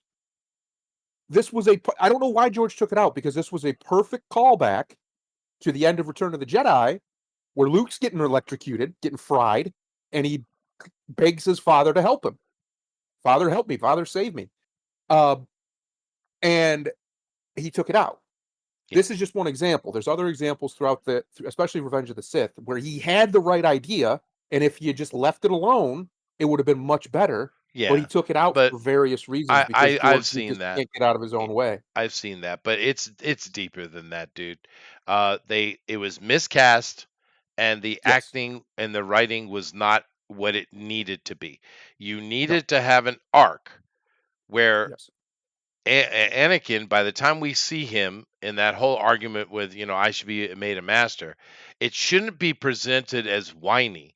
It should be presented as indignant, yes. He's right? superior Superior. at that And point. then Yeah, as things go, he becomes more and more superior because I am simply better than all of you. And they should have and he demonstrated is. that. Well, they should have demonstrated even more. Now, to be fair, Yeah, the Clone Wars does the animated series does a better job of showing the fall of arrogance. Anakin, the arrogance. It Yeah, does a much better job. I agree. Um, but yeah, they just really it just wasn't the right choice. And I see a lot of people make this thing about, well, Luke was whiny too. Yes, and it was perfectly used in his arc Yes, I as agree. it should have been, right? Because the real problem we had was Anakin was too established in the second movie. They should have waited for that whole, you should have made me a master thing to the third movie. Let him Mm. develop his whininess into imperiousness over the second movie. Mm. And then his indignity in the third movie to where the point is, screw you people, right? And they should have developed him and Mace Windu's rivalry more, Oh yeah. because Mace didn't like him from Jump Street. He was not on board, never liked him, never trusted him, and it was reciprocal. It was reciprocal, right? He never liked Mace either. That should have been a much more central part of Revenge of the Sith, and that should have been one of the things. That's why him and Mace being, Mace being there when he does fall, full at least accepts it basically, because he already fallen by that point. That was he just hadn't accepted it yet. Uh, was actually brilliant. Here's the problem that Lucas has. He's brilliant. He is at setting up a story. He's terrible at telling one. He can give you all the pieces. He can tell you where they should go. He can't do the in between. It's like watching somebody who really understands chess but can't play the damn game for their life. Right? Right. They understand the strategy and they understand moving here and why they get all that, but then they get in the game and they get their ass kicked. That's what Lucas is like. He's brilliant at the pieces, the functionaries, but he's not brilliant at moving them, and he never has been ever in his whole career. And it's why the best Star Wars movie wasn't directed by him. It's just a fact. Right. Um, Yeah, no, it's unfortunate, but that whole, Luke Skywalker thing is always comes up. I'm gonna go get some more coffee. I'll be back in a minute. go Tell get some coffee. tell them about Mace Windu and why Samuel L. Jackson was such a weird choice. He was a very strange choice. I honestly just think he wanted a big name in his movie, and Jackson was probably like, "Hell yeah, I'll be in Star Wars." And Sam Jackson then he's openly said the only reason he had a purple lightsaber is because he thought the color purple was cool. And George was like, "Yeah, why not?" But he's right, the color purple is cool. But they actually added, I don't know if anybody knows this, sure you do, but they added a lore reason why his lightsaber is purple. He's supposed to be one of the only people who has one. And the reason he does is because Mace has such great discipline as a person that he's able to actually tap into the dark side a little bit and use it to fight with, right? He has his own form, I can't remember what it's called, his own lightsaber form that he invented, and it allows him to do that. But it's never even remotely a threat to him as far as like corrupting him because he has such great discipline. So the reason he has a purple saber is because he walks between the red and the blue a little bit. Um, that would have there's so much more he could have done with Mace Windu that he just completely dropped the ball on. And I don't know if it was because it was expensive to have Jackson in scenes. I doubt it since he was there since the beginning, basically. Or if George just didn't really know what he was doing. I think it was more that. Because I still to this day I will defend the prequels and I will say this, and I say this with no irony at all. They are by far the best Star Wars story ever created. Those 3 movies, the arc of those 3 movies is the story is phenomenal. The execution of the story is pitiful comparatively. Uh, when you break down the story beats and what he was doing and where he was going, I think even Spielberg has said this before. It's one of the best stories I've ever seen. But the problem is Lucas wasn't able to tell it. And he didn't have enough people around him to tell him he shouldn't do a thing. This thing is stupid. Don't do this thing. Do this thing. He didn't have enough people. No, he didn't have enough no men around him. He had a bunch of yes men. So we got what we got. I would say a good example of that is Hayden Christensen. I think Hayden Christensen, I would say it's Sam Jackson as well, even though I think he did an okay job as Mace because he's Sam Jackson and he's a phenomenal actor. I think it would have been much better suited to have somebody who had less clout play that character, um, because I think then you could have gotten a little bit more done with it. What I would have done with Mace was what I thought they were doing when I first watched Phantom Menace, especially Attack of the Clones, is he was always the one who was very skeptical of Anakin. He never trusted him. He's like he can't be the chosen one. He's too old. Da da da da da da. I'm assuming he was also the voice that was very skeptical against Qui Gon Jinn as well for very similar reasons. That there was a danger in Qui Gon's personality to make him a master. There was because he won't conform effectively. He was not a nonconformist. Uh, they should have done a lot more with Mace Windu. I think if he had done what he was clearly implying, that Mace and Anakin have a form of rivalry. It's not like an official rivalry, but there's a clear distrust there. If he had played that up more, if we had seen more of that, that every time Anakin does something, Mace is there to kind of undercut it. To he's always the one trying to rein him in. He's always the one boxing him in, and we see Anakin's frustration with that. We see Anakin as he even maybe contemplates, going at Mace, trying to fight him or something because he's just so frustrated that he just won't give him a chance type stuff. Uh, that could have played a lot better, I think, than this nebulous, he's really attached to his wife and doesn't want her to die, therefore he's just going to start killing children. No, I don't think that works. It didn't work, unfortunately. But there was a lot more ways they could have earned Anakin's fall. And I think most people who say that are correct.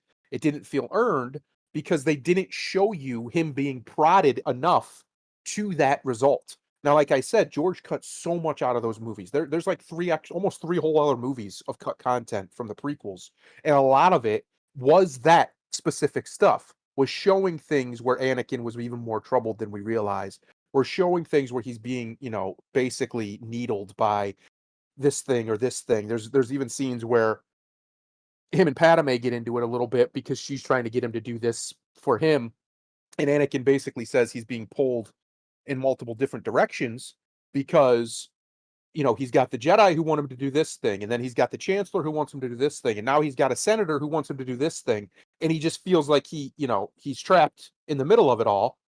And he's just trying to be the best Jedi he can be at that point. And he also, as has been established, does struggle with his emotions and does struggle with anger and things, which fair enough. He had a pretty hard upbringing, makes sense. Um, which is another thing they don't play up enough in that first movie, I think, and I think that's one of the other reasons his falls flat is because it doesn't feel very earned. I think if you had shown, not just implied, not just stated, shown more of his frustration with the council, more of his frustration with individual members of the council, like Windu, because he seemed to have no problem with Yoda. Him and Yoda seemed to get along just fine, which is fair enough. It's Yoda. If him and Mace had had a much more contentious on-screen relationship, and Obi-Wan would always take Mace's side because he's Master Windu, so of course he respects him. And you had shown Mace Windu be Mace Windu. See, we saw after those movies and during it to some extent, when you got to see some of the comics or you got to see the animated movies or whatever, the side stuff that was up until Disney decided most of it was considered canon. um, you got to see a lot more of guys like Mace Windu. You got to see a lot more of some of the other masters as well, but specifically Mace. And you got to see that, oh wow, this guy's he's a badass. He's not he's a Jedi master for a reason. He it wasn't some like political thing or whatever. He didn't just smooze his way on up the top. No, he's just a bad son of a bitch. Uh, he's probably the greatest lightsaber duelist to ever live in canon. On like that's just a fact. Uh so you could see how somebody like that who doesn't like Anakin, I would have loved if they would have played more into Anakin's pride and less into his attachment, his love that he loved his wife and he didn't want to lose her. But that was also pride. If they had played into that it was his pride made him think he deserved to have a family, right? He deserves to have this. He deserves to have that. He deserves to be a Jedi Master, right? You can't be on the council and not be a master, right? He deserves. If they had leaned into that instead of making him come off as whiny, made him come off more indignant, I think it would have felt a lot more 100%, believable. Yeah, 100%. when But he decides that he's got to decide between Palpatine and Windu. I don't hate that scene. That scene would have been fine if Anakin earned it, if yeah, we but the earned that decision. And what I Hayden was saying while you were Christensen gone, doesn't have the gravitas to do that. well, yes, true. But what I was saying while you were gone, if we had seen more of Mace and Anakin's contentious relationship, Yeah, where but yeah, Mace was that's a always problem too. always on him. Mace was Yeah, always on him, and that's what he should have been. It's implied that way by the way it's acted and stuff. That Mace clearly doesn't trust him, and Mace treats him kind of like garbage, to be honest. Um, but they should have shown it. We should have seen that every time Anakin does something, anything, Mace should have been the one to undercut him. Should have been the one knocking his legs out from under him. Should have been the true. one, More doing that. Mace, less A lot more Mace would have been better. Obi-Wan. No, Yep. that's true. But did you explain to him why the motherfucking snakes on a motherfucking plane wasn't the right guy to I play Mace Windu? personally, I agree with you. I think they should have went with somebody a little bit less clouded.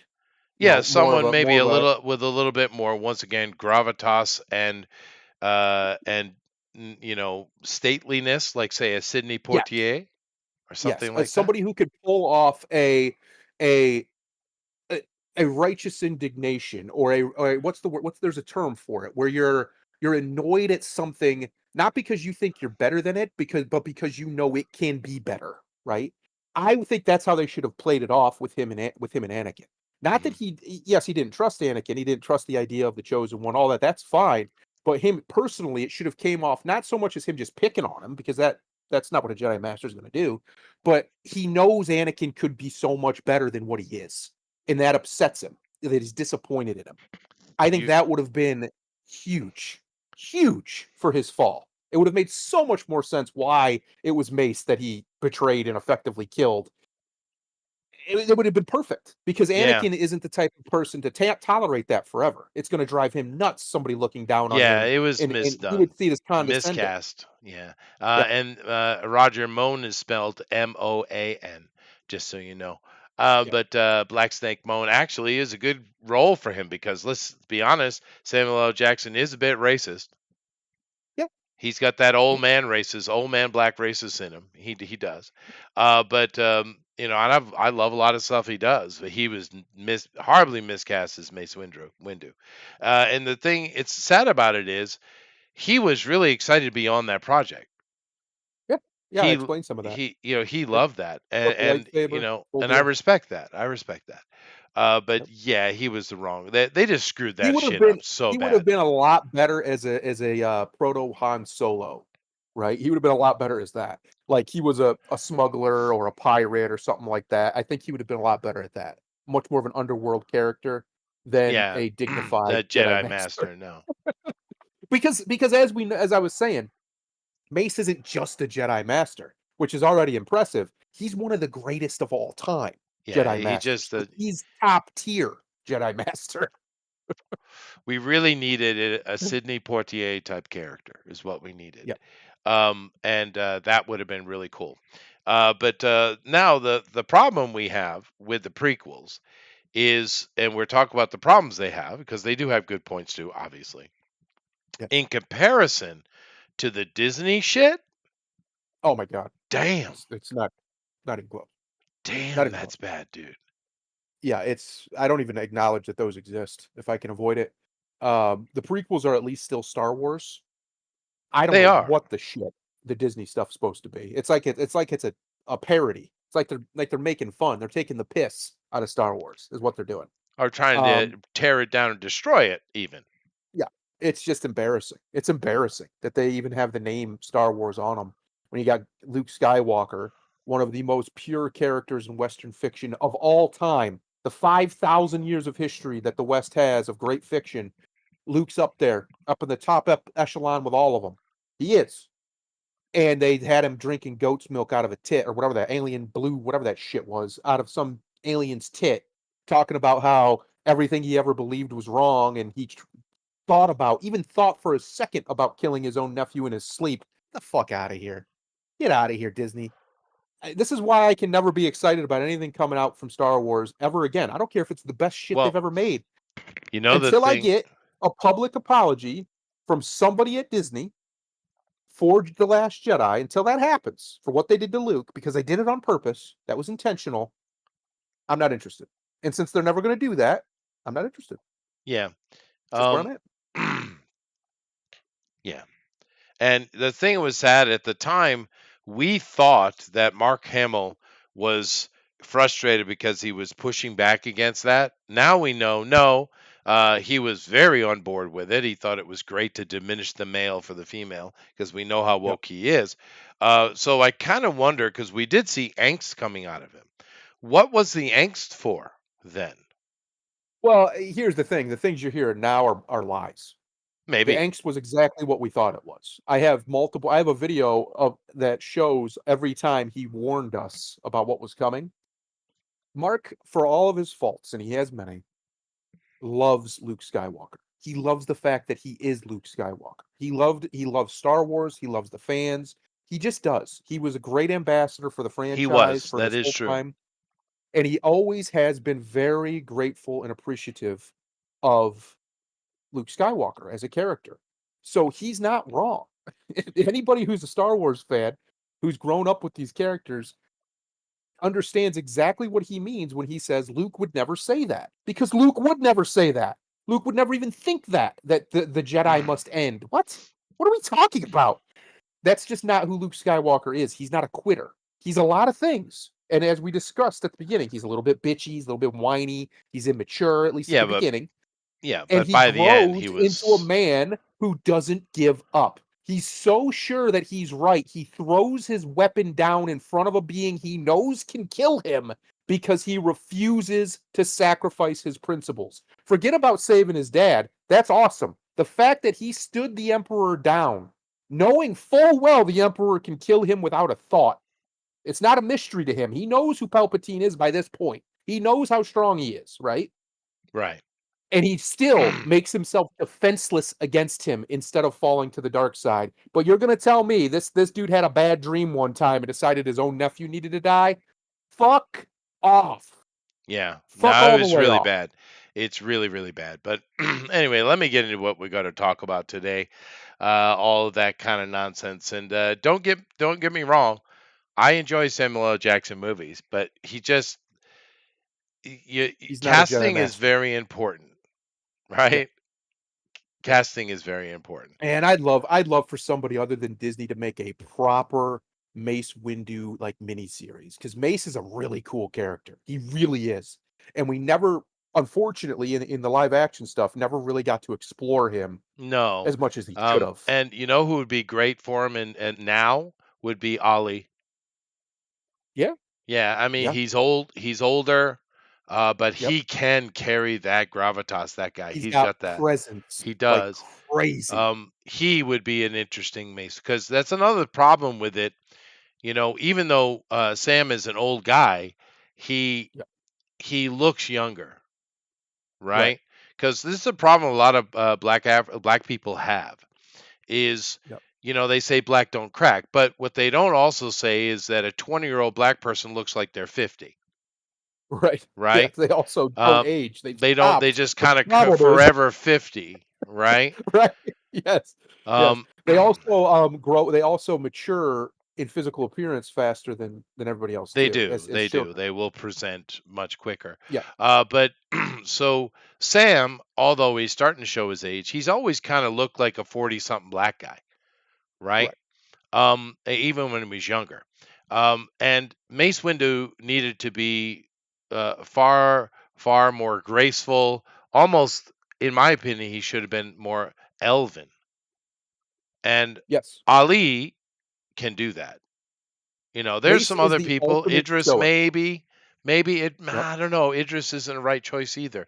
As far because we No, I want to think keep him Master black, why Shah, not? Master Hara, whatever his name is, I can't pronounce it. Ali Mahashali is Ali. Yeah, yeah, is absolutely the correct. I think you're correct. yeah, He also has that amazing voice.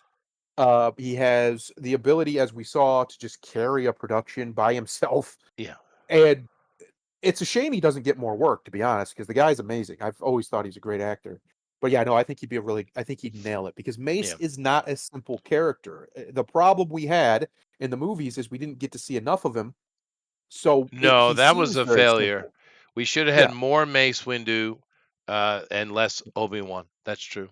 In fact, I think it would have been cool to see more of him dueling because he's supposed to be the greatest, one of, if not the greatest duelist to ever live, Mace. And we don't really get to see that. He gets in like one duel, he wins it technically, but then he gets his hands cut off and flung out a window. So Yeah, no, that whole thing was just busted up movie, dude. That whole series, I mean, it has some great visuals, but the whole, you know, trying to straddle the fence between kid show and adult political story, that just doesn't yep. work, dude. Me personally, I think, you know, your audience is growing up. Get rid of all the Jar Jar Binks crap, all of it, right? Mhm. And go straight for the political drama. You know, Well, just he made that. He cut out like 2 or 3 hours of that from the trilogy. There was a whole lot. There was like a whole, almost a whole other movie of just Padme and like the Senate and stuff and all the politics and the Chancellor and showing all that happening. And he cut it out. He didn't want it. That's what I'm saying. He cut out the. It's kind of like we have the Lord of the Rings trilogy. We have the extended versions of that, which are the superior versions because they had to cut some stuff out. I would love a proper extended prequels with all that stuff put back in, even if it's not full quality, because it was a much better story. When yeah, you actually look at some of the stuff that's in there, it earns so that's the problem. So much of it just doesn't feel earned. Anakin's fall doesn't feel earned. Mace's uh almost disdain that he seems to show towards Anakin isn't really earned.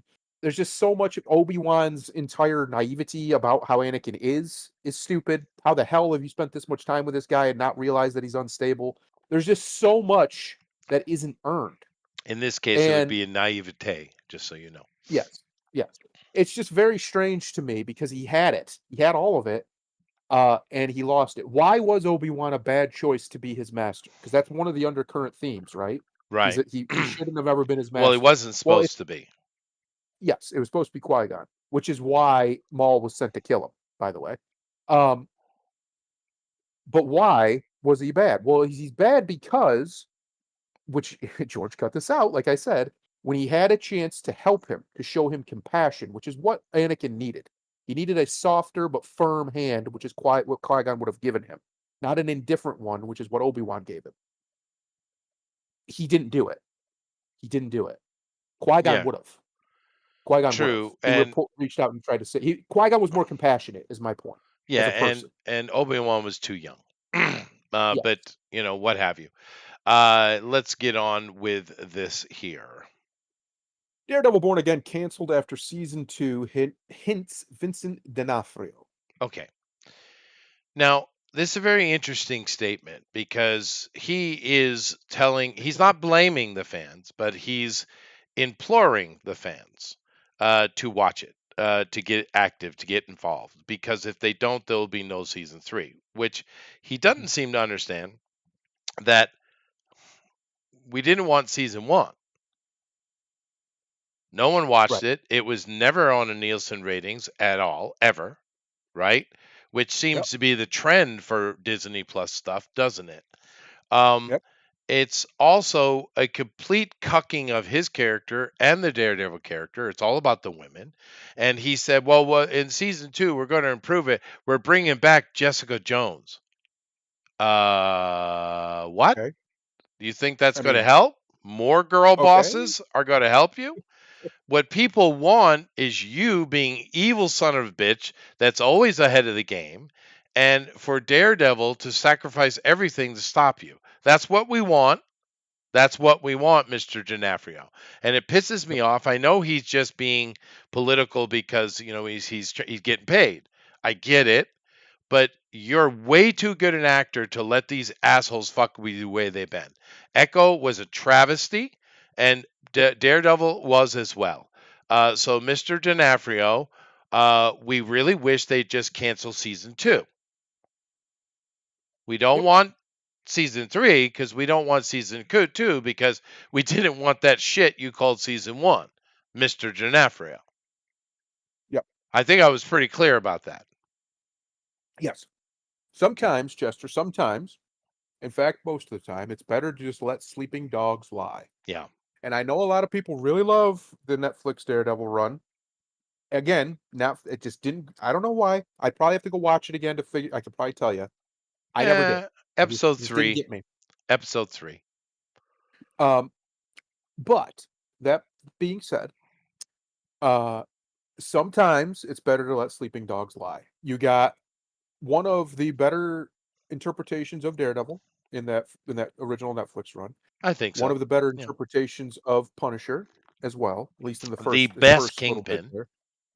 Oh, yes. Even though I don't think D'Onofrio has the physical Oh no, as yes he much. does. You haven't watched it. He he he He's not very big though. surpasses himself. He trust Interesting. me. He has the physical presence that in several scenes they demonstrate this with the way they have the angle of the camera on him. They make him look huge.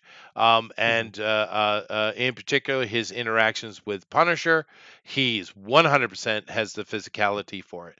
Like I said, that's one, good camera work, and two, the presence of D'Onofrio himself.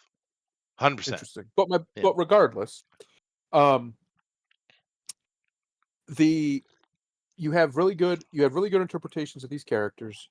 We got it, we got in, we got out. The problem was Daredevil was so beloved, and it still is, that original run, that they tried other stuff from a very similar level of Marvel, Yeah. all the street level guys. You had a really good first, what, 9 episodes of Luke Cage, with Cottonmouth, and uh, then they fucked it up, with and Cottonmouth, and then really they bad, fucked it up really for bad. no Yeah, reason. They killed off the only really interesting character. Uh, it was weird how the entire air just got sucked out of that show yep, immediately. It yep. was so crazy. We're not gonna talk about Iron Fist. We're gonna leave that alone, and I don't blame that actor, the guy who was No, playing it's him. their fault. It's their It was fault. their fault. They Yeah. intentionally fucked him. And then, yeah, Jessica Jones. The girl playing Jessica Jones, I mean, okay, whatever, but if it wasn't for Mr. Tennant, who is unfortunately a complete wackadoo, but the man can act, Oh my God, uh, his Purple that would Man. have been completely forgotten utterly, Yeah. but yeah, him as Purple Well, Man was just it was really good. But the thing is, the girl who played Jessica Jones was miscast horribly, right? yeah, She and her part means nothing. It's nothing, right? yep, All that matters in that show is David Tennant. And she was very poorly cast. Now, I'm not saying she can't do good things elsewhere, but she was right, the wrong person for that. Whereas I with the agree. Iron Fist thing, if they'd given that kid to get time to get in shape and do the proper training for the role, I Right, think he would have been right. fine, He would have been. He's a right? good actor. Yeah, He's a yeah. really good actor, actually. It's not that's not his fault. The guy that No. played Luke Cage, I mean, he's okay. He looked good as Luke, but Yeah. he just doesn't have the ability to carry a thing, and that's why the Well, he's death of also playing Luke Cage. I mean, he's not. It's not like we're out here playing the most important character in no, Marvel. but he doesn't have the ability to carry it. He needed something No, else to help him, he and needed Cottonmouth, he needed and he had it, Ali, and he had it, and it was great. and it And was then they great. killed him Yeah, for no yeah, damn reason. yeah. So stupid. It's I so I don't think I stupid. finished it. I didn't finish it after they killed him off. I watched one more episode. I was like, all right. I never finished it. I I was not watched all interested. of it. It was awful. It was Yeah, I was just not interested. boring and stupid.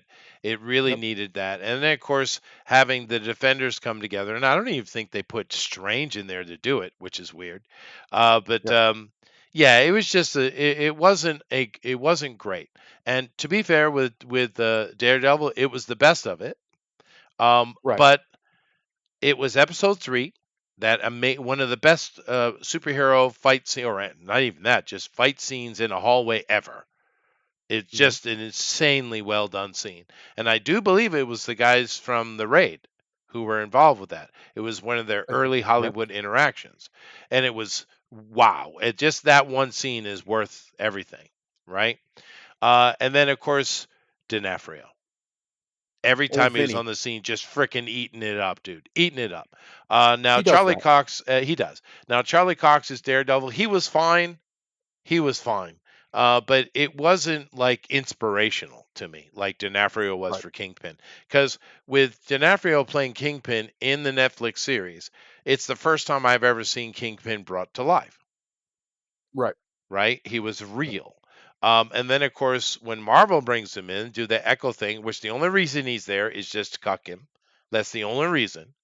And then, of Right. course, they cuck him out even more. His wife is the badass, not him, Of course. in Yep. this new series. And, of And course, here's the worst part Charlie has been for me. completely cucked out.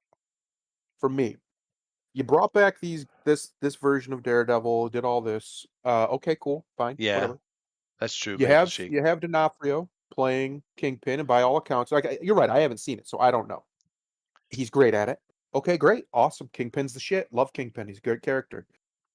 You're setting up, whether you mean to or not, a brilliant underworld for New York City, right? Their version of New York in Marvel. You have now, they did this, and this is all just serendipity for them, but they're not going to cash in on it because they're fucking retarded. You took Spider-Man, our boy, the man, the myth, the legend, brought him back down, decosmicked him at the end of the last movie, right? He's just your friendly neighborhood Spider-Man again. Nobody even knows who he is. He's a complete mystery now, right? And he's getting, he had to get a GED, he's got out at some apartment, blah blah blah. They brought him back down to where Spider-Man should be. They took him from being a Spider Iron Boy, whatever, to just being Spider-Man. Great. You had set up, whether you meant to or not, a brilliant chance to do gang wars. Yep, You could have did it. yep, You could have did it, and it would could be have. great. And you know But what I now would you have can't. called it? I would have called it Kingpin. Yep. Yeah, and Yep. then Throw have King. everything playing out around it. Yep. I know you haven't seen it, but I'm going to give you a shock here. Mhm. His portrayal of Kingpin is Penguin-esque. Really? Yes, dude. Yes. That's good. I would have And much rather just take this Charlie Cox guy, just occasionally let's see him, and had it been the Kingpin show.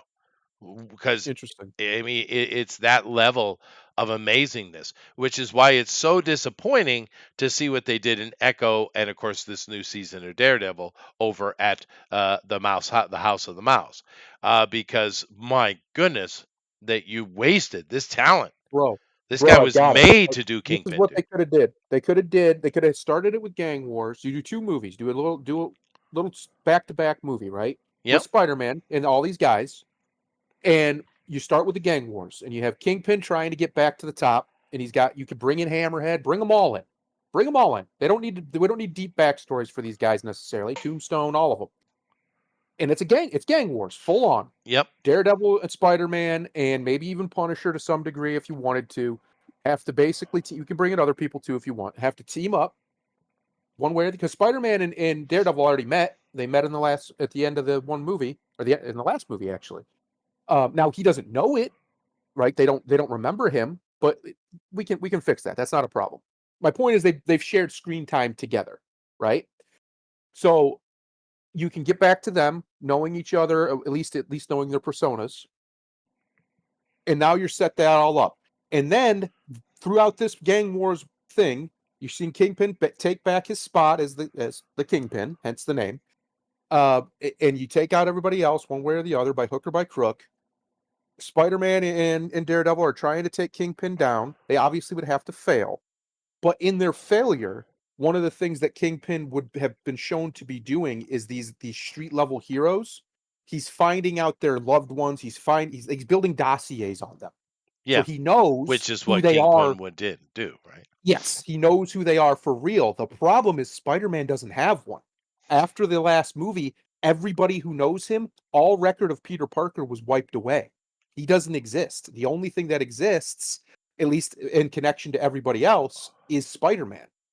So that would drive Kingpin enraged, Right, right? Make him basically just become obsessed with trying to find out who Spider-Man is because he keeps getting in his way and he can't. And that would lead in from Gang Wars to the Kingpin movie, which is all about that. And him right. trying to And track down Peter Parker or Spider-Man and figure him out and blah blah blah blah blah. And he just becomes a whole menace for the whole for Spider-Man in a way that nobody right. else has And because he's yeah, hunting him. right. And what I would have done is in And you that could have brought in Craven for it. he could have brought in Craven for it. Exactly what was on my brain. But you know what else they could have done with that? Because they keep pushing the serum, where John Walker, I guess he did take it. Yeah. Kingpin could have got a hold of one himself. Oh my gosh, bro. Why aren't we writing these movies? We This is a should be. billion-dollar franchise we just created. You don't even have to recast Spider-Man. You can keep Tom Holland. That's fine. He's established. We don't might not have to like it, but he's been in enough movies now. People recognize him as Spider-Man. And this can be, if he wants it to be, it can be his last hurrah. And oh man, it'd be so good. I have Yep. no idea why they have never even attempted to do the gang level stuff with Spidey, because for my money, that's some of his best stuff. It is Is his when he's best doing that stuff, stuff. his Yeah, rogues gallery for sure. But anyway, so no, thank you, Mister D'Onofrio, because they're not going to fix it. They're just going to keep cucking you out, sir, and we don't want that. And yeah, I don't even know why we're getting season two. Luckily, we're not getting season two of this shit. we're not getting season 2 of this shit. Hang on, my Discord is freaking out on me. Give me 2 seconds. Hmm. 1 and 2. Where are we? Ironheart called the worst thing ever made by people inside of Marvel. Yeah, it's real ass. It Like, is. we thought we saw ass before. We thought we had hit the bottom of the ass chasm. Yeah. Nope, nope, nope. They dug it out. They went deeper. They have in fact gone deeper. I watched the opening bit of it. Somebody posted it on old twitter.com, and I went, "Oh my god. It looks like a high school project video." That's what it looks like. Yeah. I'm not even talking about the content. I'm talking about the structure of everything. Looks horrifically bad. I have Right. literally seen people put things on YouTube that have better production value. Well, one of the other problems it has beyond that, because it is bit CW. That's sure. Yeah, Yeah, I saw what Alan did. But the other problem it has, same problem the comic book had, and of course, remember how quickly that died. Um, yeah, she's a villain. yeah, 100%. 100%. Like they're not even trying to hide it. No, She's out here blackmailing people. She's selling weapons to arms dealers and black market stuff and stealing stuff and like right. when does she do So the superhero thing? she When does not she do because the she hero doesn't want thing? to be hero. She wants to be iconic, which is something a villain would say, right? That's right. Heroes And don't want praise. That's to what be makes them heroes. honest, if they embraced that and went with it, this is a villain story. It Yep. probably would have been received better, dude. Bro, I just you're just we're just gonna riff great ideas here. You do your Ironheart show, right? Do everything they've been doing. But in the end, she's so deluded that she thinks she's the hero of this story, but she's actually a villain the whole time. And then you do the thing they should have done to begin with and have Tony Stark's daughter take over the suit since they're not going to bring Tony back. And now you have Iron Suit versus Iron Suit Well, with have her as actual rescue. heir. Have her as Yes. rescue. Yes, the actual heir to Tony to Iron Man versus the usurper who is out here doing criminal shit. That's what they should have did, and they could have made that its own little build up, own little series, little subplot here or there, and then introduce, and then you could even, if you wanted to, you could redeem Riri if you wanted to, and have her become a good guy. That's fine. It happens in Marvel all the time. Um, Make her, have his daughter teach her the error of her ways, but they're not going to do that because Tony Stark's daughter's white, so Right. Of we course, can't they have can't do a white that. woman Um, preaching to a black woman. What are we but doing? the problem with this girl here, this little, really looks like a dude, to be fair. Yeah, But this girl, her big problem that she has that you can't do any of what you just said with is the only thing she cared about with this series, the only thing important to her about doing it at all, matter of fact, from her words, the only reason she took the job was gay representation. that's right. That's her words, not mine, That's right. right? And it's like, you're supposed to be storytelling here, girl. What are you Yeah, doing? But of yeah. course, it's all about gay representation, and everything else is irrelevant. And the only shining point in this, although I hear the special effects are pretty bad, is Sasha Baron Cohen playing Mephisto. Because everybody's Really. like, "Oh, that's pretty good." And Re fair See, enough. I'm not a big fan a of that lot of guy, but I people can see him pulling it off. I can too. A lot of people were, yucking about it because it's Borat, Right. but he's actually a really good character actor. He's just an insufferable piece of shit otherwise, Yeah. but he is a very good character. I mean, he's a Hollywood actor, of course he is. He's actually a really good character actor, so I think he probably could do a decent Mephisto as long as they give him something serious and let him, be serious. We don't need yuck yuck Mephisto. That wouldn't be nobody needs that. But Now, yeah, if they do that seriously, yeah, that could work. That could work. I think it could work. I think Sasha's got the chops, if you will. no, and it's that's the only shining point I've heard from this movie at all, or this series at all. Now, this right here, will MCU blowback hurt Doomsday? I think Doomsday's already doomed. But worth a mention is that Robert Downey Jr. attempted to help promote Ironheart. He was paid because when he did promote Ironheart, he was reading off of a script. You could see his eyes moving. It was so bad. He didn't even try to Yes. hide it. Right. Matter of Yep. fact, they probably just gave him the script to read like seconds before he went on, the way he Right. was reading, because usually actors like that can fake it. Right, that's their job. Right. But from the set of Doomsday over in UK, it didn't work as it looks like Ironheart is among the lowest viewed MCU shows of on Disney. Of course it is. People are sick of this shit. Marvel now has to hope Robert Downey Jr.'s involvement in promoting Ironheart doesn't backfire and damage Avengers Doomsday. Recently, Marvel pushed back the release date for both Avengers Doomsday and Secret Wars, putting them further away from the current struggling MCU slate, likely an attempt to give the films a safer distance from the recent failures. Yeah, you guys are just screwed altogether. What I would do is drop all the bullshit you're doing, take a breath, bring in some new talent who wants to just make great stuff, and go do some Marvel, Disney, excuse me, some X-Men stuff for a while. Yep. Get away from it, knock it off, because Yep. you're not. helping yourself. Now, the Secret Wars thing, for those of you who don't know, I'm assuming it's the later Secret Wars where the Skrulls are impersonating people all across the world. I'm just assuming it's I, that one and not the original Secret Wars with the Beyonder. Um, I'm assuming. unless somebody said the idea of Doomsday is that Doom, one way or the other, wins at the end of Doomsday. Whatever he's after, he gets it, and he basically is the Beyonder. He takes the Beyonder's place effectively, and he Maybe. just creates what's it called, Battle World or something like that. I can't remember, Yeah, Battle and World. Yeah. that's the version, and that's the Maybe, idea here. maybe. Yeah. But of course, for me, Robert Downey Jr., who did great as Iron Man, can't take it away from him. I have zero interest in seeing him as Doom. It's stupid. You're throwing away the character. Knock it off. Yes, It's I just the agree. same nonsense they did in Iron Man 3, where taking the Mandarin and trying to glue that on top of Extremis line, which is the best story arc Iron Man ever had, and Hmm. then making the Mandarin just some joke idiot actor that's, and they kept putting that guy in other They stuff. He was in the Shang Chi movie too as and they that dumbass wasted Ben character. Kingsley. They wasted Ben Kingsley, They one of the did. best actors in the He could have world. What are he you could have been doing? a great Mandarin dude. He was. He was until they did that stupid reveal. Oh, Yeah, that movie pissed me off, bro. yeah, That it movie did. pissed me off so bad. It did. But yeah, I whatever. These guys are idiots.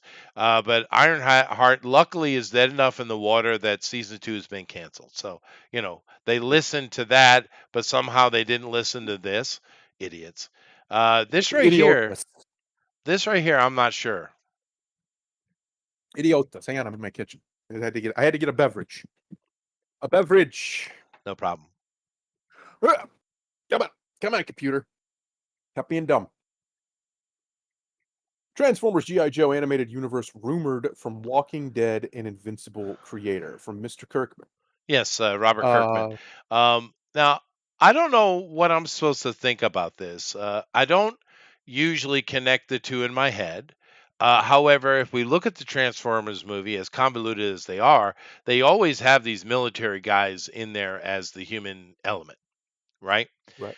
So okay, and of course with the Energon universe that Kirkman has created in the comic books, this is an animated series, by the way, not live action. Um, Right. and having the Joes getting hold of some of that energon maybe and be able to upgrade their weapons, upgrade themselves. I don't know. It could be interesting.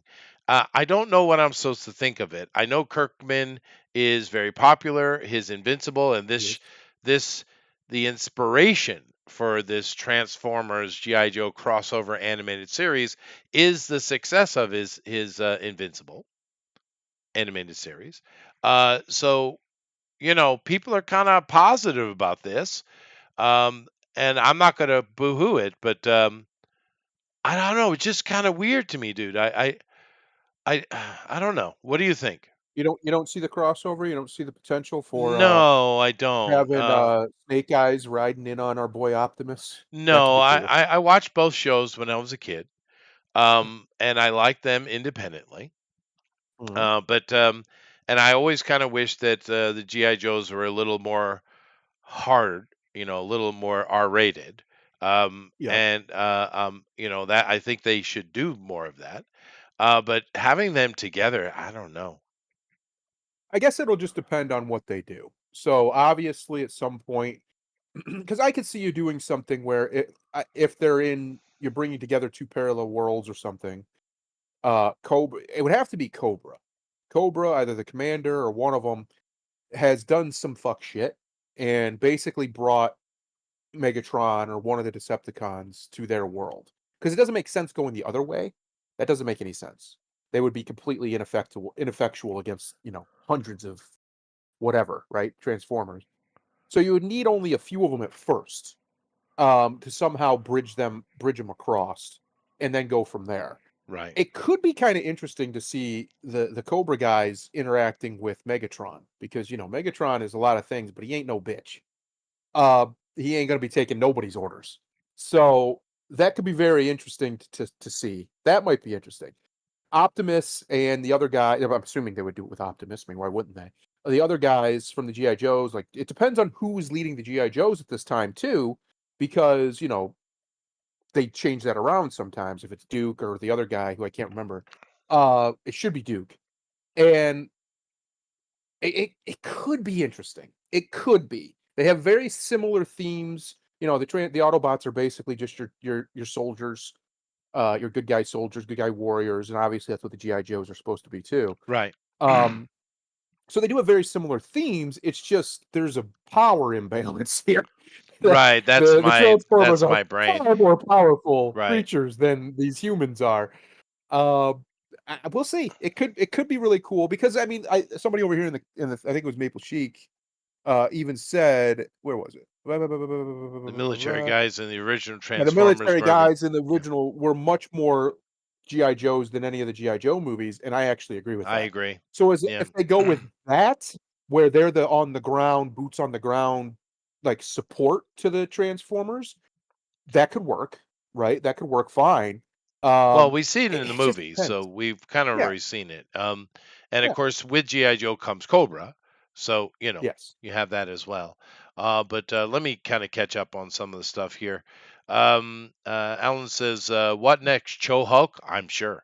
The Oh Gay god. Adventures of Wiccan already got it, and Agatha all along, dude, already got it. American Chavez doing an OK Boomer TikTok already have it. That's already happened, dude. All the gay is gayed." Um, You Eric know who I says, wanna see, Chester, yeah, real quick? If they're gonna bring in any of so you have Marvel Rivals being very, very successful. And yeah, one of the things that's made me really appreciate that I forgot when I used to be an active comic reader is the character Magic. I wouldn't mind if they brought her in when they bring the X-Men in eventually. And yeah, I think so. They because should. well, one she's hot as fuck. And two, she's cool. She's a cool character. Yeah. So he just reminded me of that when he mentioned Wiccan. But no, they could lean into that stuff. Well, I guess we're just gonna have to see which way they go with this stuff because there are still some cool characters out there in Marvel Land that they haven't Oh, touched. many, That will, many, many, yeah, many. Um, and honestly, with a reboot, you could do a lot of the stuff you wasted too. Eric yep, says GI Joe and Transformers are both Hasbro properties. Yes, that's true. They haven't had. They have had several crossovers in the comics. I've heard that, and there were crossovers in the cartoon as well. I don't recall that. I'm not boohooing it, dude. I'm not or poo-pooing it. I'm not doing that. I just it seems a bit weird for me. There was a hint of this GI Joe crossover Transformers in the last movie with the Beast Wars movie. Okay. Well, I'd say those soldiers in the Transformer movies are very Joe-esque. Um, yep. Eric continues, and Starscream and Cobra Commander were voiced by the same voice actor. That's interesting. In the comics, they were a shared universe. They had a shared universe, Alan says. They could have Transformer toys of the G.I. Joes as their vehicles. Fine. I wish G.I. Joe was more Delta Force too, but it's Cobra people and laser guns and guys with silver hoods. No, that's true. But like I said, it just seems a bit odd to me. But it sounds like there's crossover. And of course, Kirkman has done one in the comics here, which is the Yep. inception of the thought here to do this. And it sounds like previous stuff. I don't know. I don't know how you do it, though. So, how did they do it in the ones you saw already? That's what I'd like to know. Tell me in the chat because I've never seen a crossover between Transformers and GI Joe. I've never seen that. Yeah. So yeah, I like I said, I'm not against it. I just and it seems like a lot of people are quite excited about it, not only in our chat but over here in the communications. Right. So cool, cool. I guess that's all. Hopefully it worked out. Yeah, Hopefully it yeah, works yeah, out. yeah, yeah. But anyway, we'll move on from that. I just thought it was an interesting thing. Now it's time to sling mud. Everybody's favorite pedophile, James Gunn's India comment sparks backlash and Superman boycott calls. Now, James Gunn, over the past couple of few months, has been trying to make himself the bad boy of Hollywood who's standing up and telling everybody how they're wrong, is what he's trying Yeah. to do. He's trying to repolish the turd that is his reputation. And we're going to be getting into reputations here more today. Matter of fact, maybe I should have called it, Night Owls on Reputations instead of what I Mm, did. However, he's been doing a lot like, oh, Hollywood, finish your script, and he's trying to act like I'm on your side, fans. I'm with you, fans, even though we know he hates mhm. the fans passionately, Uh-huh. right? He's been really trying to do that lately. But this right here, I'm gonna have to defend James Gunn. God damn Uh-oh. Uh-oh. it. Uh-oh, folks. He's I'm doing not it. I'm not happy about it, dude. I'm not He's doing happy it. about it. The Indians are all up in arms about some statement James Gunn made. First of all, no one cares. Okay. Now that That's that's true. been said, and India, you can get outraged at me. Go ahead. Go ahead. Do it. Do it. Yeah, I'm I good. dare you. I'm good. No one cares what you think. You people shit outside like a bunch of damn animals. I don't want to hear it. It's Shut up. All right. Anyway, while promoting Superman, Gunn was asked how he deals with criticism on social media. He makes entire movies about them. That's what he does. He explained that he usually tunes out negativity, but occasionally gets bothered by odd remarks, which, that might be true. Gunn said, "I think it might be. I might be upset about something a 12-year-old in India is saying." Before adding that he reminds himself to let it go. So in this statement, and the problem is India, you don't speak English correctly. Now I know you yes. you consider English to be a main language for you, but you don't speak it correctly at all. You speak Hinglish. You see. Yes. Now, Yes. I understand English, and I actually watch Hindu news because I Mhm. like to watch news from around the world to get kind of a better picture. So I can understand them, but you don't speak Yep. English. And let me help you out, India. I'm going to help you out. Uh, I think I might be upset about something a 12-year-old in India is saying, is will what he's saying here is that is more important to him than some random Western person just bitching about whatever. Meaning the little things he pays more attention to. Therefore, something insignificant as a 12-year-old in India, he pays more attention to that. Meaning it's more important. You see, now if you spoke English, you would understand he's actually saying a good thing here, not a bad thing, and India could have been replaced with any country on the planet, just not America, right? Yes. He's not insulting you.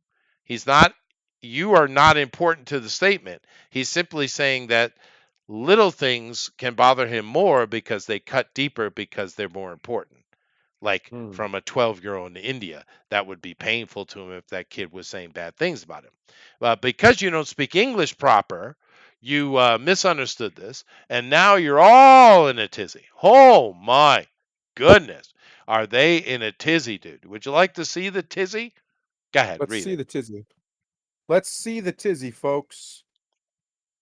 Indian fans expressed frustration, calling Gunn's comments disrespectful. Some argue that the remark reinforces negative stereotypes, while others said it was an unnecessary jab at Snyderverse fans who make up a significant part of DC's audience in India.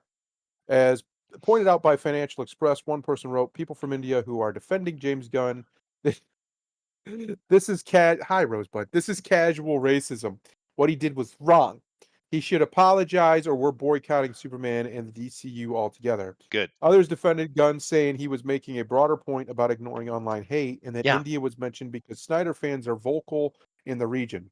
Some called the controversy overblown, noting Gunn has praised Indian cinema in the past. This is like, when you have like the two worst people in that are arguing, Uh huh. and the only thing you're actually sad about is that somebody has to lose. Yeah. Yeah, that somebody's gonna end up the winner in this because you're like, ah, man, I really like watching these two. Just they're right. just the And worst.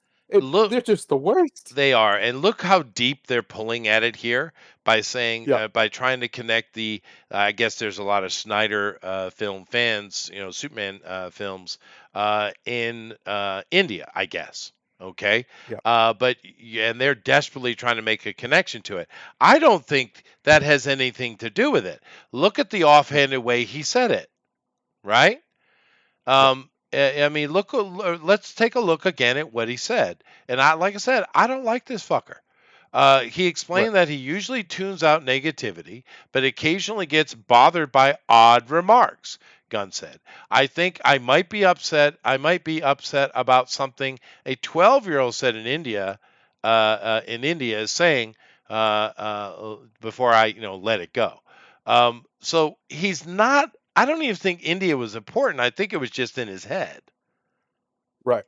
I don't think Yeah, it. no, He wasn't he referencing India. He was no, making a remark of that the little things cut at him more than the big things. That's all he's saying. This has nothing right. to do with India per se. But boy, are we sensitive little bitches over there. Goodness Well, gracious. hang on a second. Well, it's now keep in mind if you remember back when we had the Commonwealth Games, right? Way back, you probably didn't pay attention to it. I did, but a lot of course they had it in India. I don't know, it was like 5 years ago or something like that. And a lot of people from the Commonwealth, which is the UK, right, all came into the games, and there was a lot of complaint because the apartments for the athletes and just the hotel rooms for people were filthy. They were damaged. There were seemingly snakes in every pipe. It was just an absolute debacle. People like, what the hell is going on? And of course, what was India's response? What did India say to all the filth and shit on the street and literal crap and filth inside, hotel rooms? You literally get a hotel room and there's still shit in the toilet, right? If there is a toilet. Right. So what was India's remark? Do you remember? I do. They said, "Oh, you're all just so sensitive." Huh. To literal shit. Literal shit. Yeah. Yeah. Yeah. I mean, they have a problem with shit, you see. It is a bit of a shitty country. When we say shithole, we usually mean poor and poorly managed and impoverished, et cetera, et cetera. But in this case, it's literally a shit hole. Anyway, Yes. um, just little bitches, boy. But this is how it is, man. Even all the way over in little old India, third world India, are bitching about frickin' movies. Isn't that interesting? The internet might have been a mistake, Chester. It might have It, been a it might mistake. have been. And like I said, I hate you for it because I have to, I have to defend this shithead. All right, and Okay. we have it. Maybe I should just look at the video. But well, we'll see. Let's see his inflection. I should do that.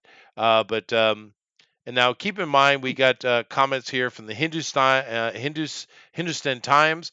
That is a Muslim Indian paper, and they lie constantly. They lie That's right. constantly.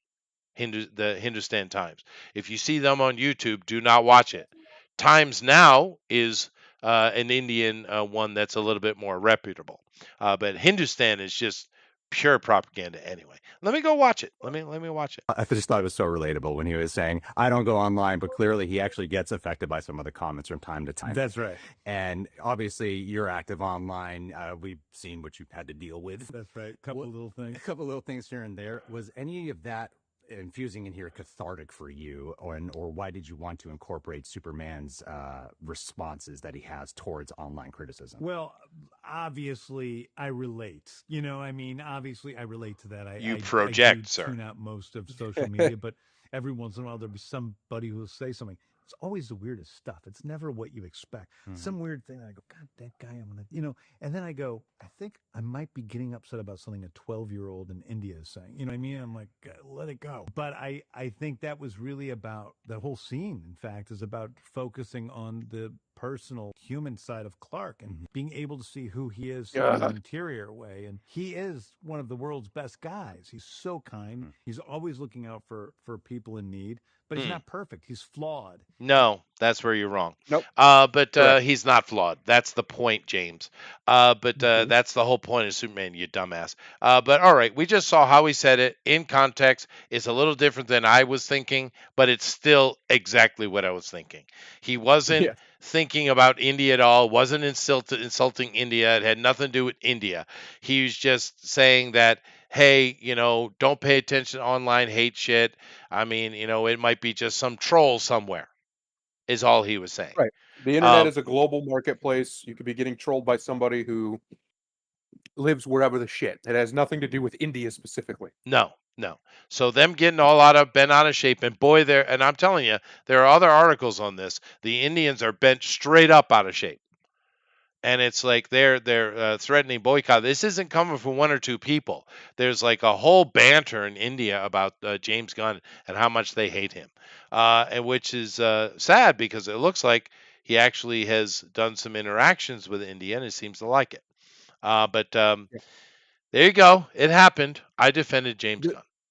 the sad truth is stereotypes exist for a reason, folks. And India sucks because, wait for it, Chester, I'm going to risk it, because Indians suck. They are one of the oldest, if not the oldest cultures on the planet. And it's somehow in all that time, they haven't figured out basic sanitation. Chinese did it. The Egyptians kind of did it a little bit. A bunch of white people had to help them, but they figured it out eventually. Um, Yet somehow the Indians still shit in the streets. They got rivers of trash. Like, and I'm not being I'm not being in any way facetious when I say Oh this. no, it's They have bad. literal rivers of trash The in India. rivers are full of disease and Yes. toxins in the water. India is These an people absolute nightmare, dude. It really and is. their prime minister Modi He's is I trying. actually like him a lot. He Yeah, is he's trying trying. to get India to pull India out of shithole status. The problem that he has is the reason India is in shithole status is because most of the Indians are shithole people. That's why they Well, built a shithole. they're third world. They So- don't think like we do. They just don't think exactly. like Well, we do. that's why Um, their country is the way it is. The it caste is. system exists still to this day, And he's even though trying they to get pretend it rid of doesn't. that. Just keep that in mind. He is. But that system has existed for a very, very long time, and that Thousands of system years. Yeah. has created a literal biological caste. The Yeah, people at it's the top, literally genetically distinct, the cast. That's true. yes, Yeah. yes. So those people at the top, when most people who are from the West, if they haven't had direct contact with Indians, most of them are going to think of those Indians, the ones at the top and the higher castes, the ones who are more civilized, the one they're just people. Most of India is not like that. Most of India is rapey as shit. They live in filth. They're completely and utterly near savage level of They're unsophisticated. very old fashioned. And actually, Yeah, these days in the universities, when you're studying things like I did, like anthrogenetics, one of the key studies in your earlier years is looking at the genetic distinction between yeah, the Indian castes. It's actually textbook, yep, literally. Yeah. yep. So he's going to have a problem because the genetic quality of the Indian people as a whole is low. And it's low because the caste system has enforced it for so long that there hasn't been the normal pull of evolution to level it out. So now you have this people that are near the top, which if you put it in like a chart, you have the bottom over here, then you have this big dip in between the middle, and then you have the people way at the top. Yeah. And that chasm is going to be very, very, very hard to bridge. It Yeah. takes a long time to bring people up out of that mind. The It Europeans does. used to have this mindset Sure. horribly, That's and it true. wasn't until the Protestant Reformation, if we're being Yep. honest, Yep. that they got pulled out Started of it. moving That forward. Yeah. No, that's true. yeah, That's true. I mean, look at Poland when I was a kid. In yep. the 70s, they were considered to be a Polak, a bunch of idiots. But now Yep. look at them now. They're one of the leading countries of Europe. They have, Look at Japan. yep, sure. Japan's another good example. They The were Jews. North Everybody goes Korea. on and on about the Jews, right? The Jews. most of your Jews up until very recently were dumb. They had very low IQ on average, at least the Ashkenazi did. It wasn't until about 150 or so years ago where they started to basically just do a soft form of eugenics on themselves. And that's where the stereotype of the Jewish mother came from. That's where the stereotype of the overbearing Jewish father or family came from, where they want to make sure their daughter marries somebody who's higher class, basically, Sure. who's better. Well, the And that's Ashkenazi what did are it. not real Jews anyway. Um, Well, don't they're tell them it's that. a They're different real thing. committed to it. Yeah, I know they are. They're real Uh, committed. but they're not they're not Hebraic, right? Is what I mean. Correct. Um, Correct. they've been practicing Judaism for 1,000 years. So I mean, they're Jews in that regard. Right. But anyway, so I wish Modi the best of luck. Me too. He's trying because India He's could be a fighting a great giant. country, just like China He's could be a fighting great a giant. country. He is fighting the giant.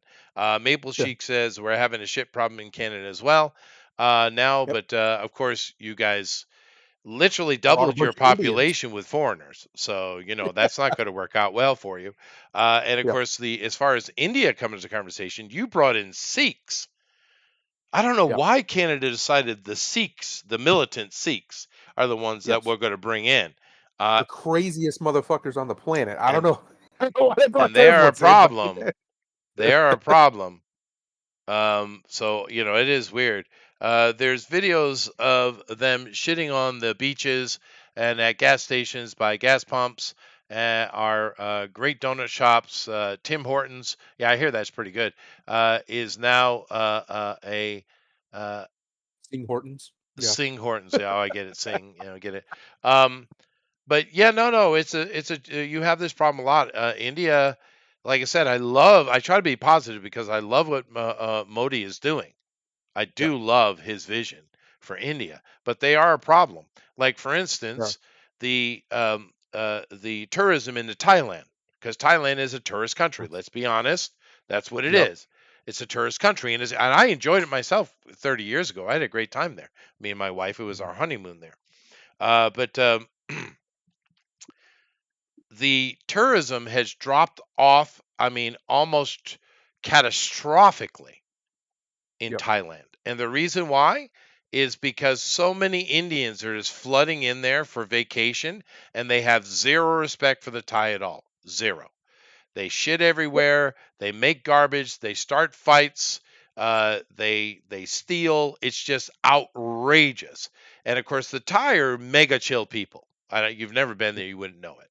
I mean, they're kind of like a smilier, friendlier version of the Japanese, right? Right. Very chill, very happy-go-lucky people, which is wonderful. So that's why it's such a great tourist destination. And you have people come in, they can take advantage. And the king, yeah, and you listen, you little son of a bitch. He's too busy fucking his third girl for the day to pay Yep. attention and help his people out. Fuck you. Your That's a daddy problem. was way better than you. That's a problem. That's the It's a problem with a huge king. problem. Yep. And of course, the government system, they're just not the people to be able to deal with this correctly. In a lot of American cities, that shit would have been dealt with already, right? Right. But the Thai are having a real problem, and they don't seem to have a solution for it, which means they're going to fall off the edge because what the Indians, another thing they'll do that's more mundane is they'll go to a restaurant, they'll pay for like a plate of noodles, not spending any Mhm. money. They'll bring their own drinks in and other accoutrements and sit down and eat right there. So and then like Right. five, six of them eating off of one plate of noodles, Yep. right? So Thailand is absolutely getting throttled by this shit. And of course, what they need to do is just to pause movement from India is what they need to do. Yes. Because it amongst all the other humans on Earth, Thailand is a very popular tourist destination. Now, to be fair, the old king was way better than the new one, and the new one needs to get off his act because literally, I'm not joking. He is part of that tantric sex, you know, the whole Jewish mysticism, which it isn't Jewish mysticism. It's actually much older than that. But that whole mysticism, mystic, cult stuff, sex Yep. stuff is what he's part Yep. of, right? And he's very serious about it, and that's all he gives a shit. I'm not joking when I say that in regards to this guy and his phallic obsession, right? Now, I know a lot of people are afraid to say this because they record. He is the type that's kind of China-like, where he records stuff on the internet and will put a file on your name. But you know what? I'm Yep. not going to Thailand. Yeah, fuck Thailand. What do I Fuck got that nothing to do guy. there? No, not fuck Thailand. I love Thailand, but fuck that guy. Fuck that guy Um, straight. now that's one of the problems with a king, with a monarchy, is The old guy normally was you get so a good, though, dude. normally you get a normal guy, or you get somebody who's actually really, really good, and everything's great. But all it takes is one bad king, and then you got problems. And that's what they got. Yeah. One bad king, now they got problems. Yeah, no, I get so tired of all these people who go around, and Indians do it too, who go around and they bitch about white people all over the internet, Of course. all over our universities, all over our cities, in our countries, to our Even though faces. they are Caucasian. Yeah, well, they do all this bitching about the white man, about oppression and da da da, and what the British did to them, and blah blah blah blah. They never at any point stop and say, but maybe we deserve some of it though, because you did, not all of it, but some of it, because you can't be civilized. They weren't trying to oppress you, at least not most of the Well, time. They were trying to culture you, to oh, grow you up. especially India. Especially Yeah, India. Dude, there maybe people don't understand this historically. There's never been an India until the correct. British Empire. That's They right. They made that they brought it country. together. There was Yeah, no India. They were that's right. disparate countries and savage, brutal guerrilla fighting and murdering, and a lot of it was like shadow war shit, assassinations and nonsense like that. Um, Yep, there was no India. the that's the right. the Hindi culture is of course a thing, but the country we call India was not a thing. That was created by the British, which kind of throws a little bit of a monkey wrench in the idea that we're sitting here saying that Christopher Columbus thought they were Indians because they didn't have Mhm. beards.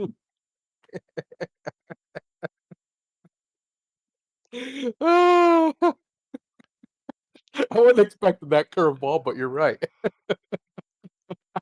Fuckers.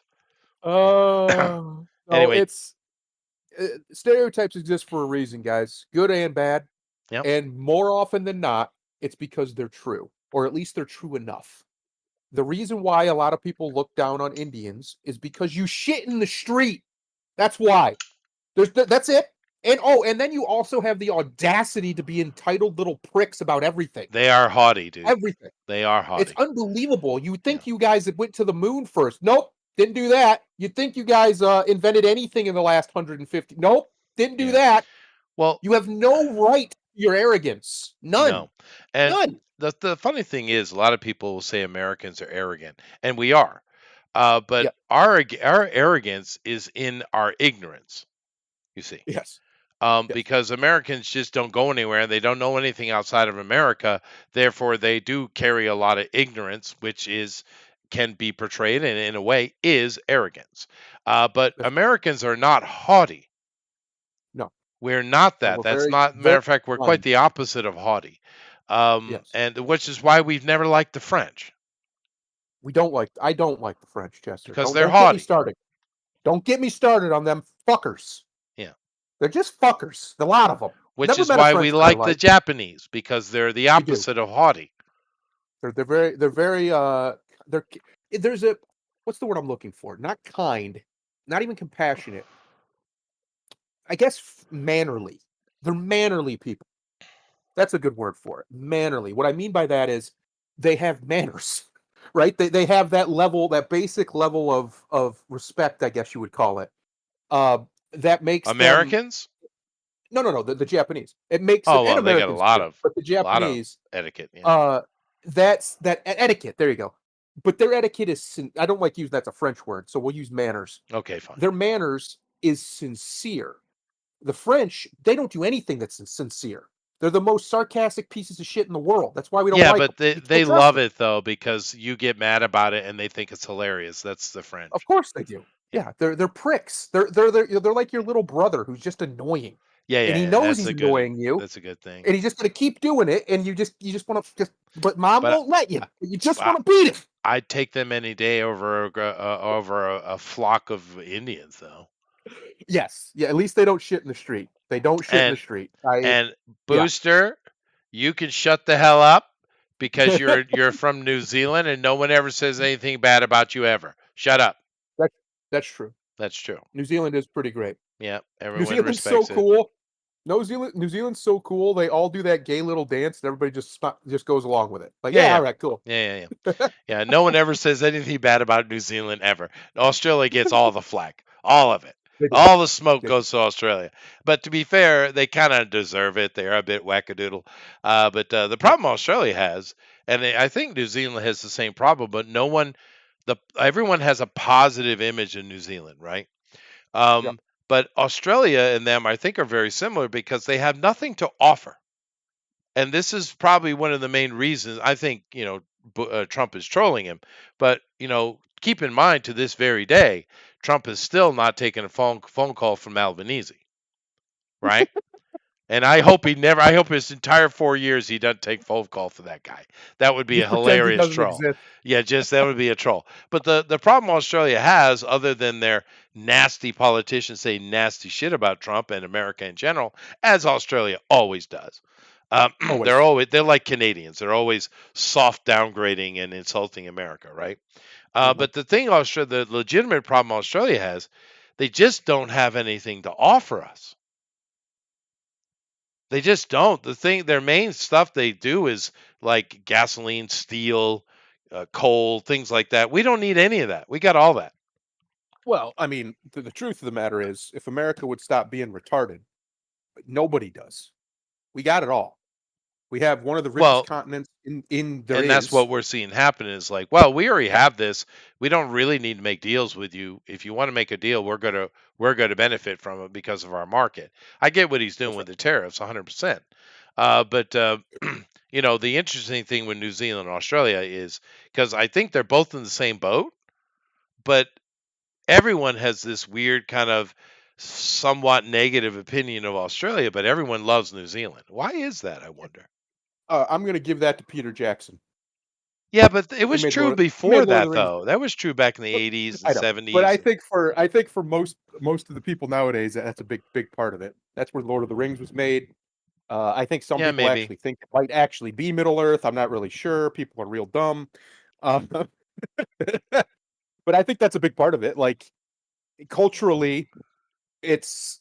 I mean, we say it all the time. The Lord of the Rings might be, if not definitely, is the greatest trilogy ever made of film. Um, that's a big deal.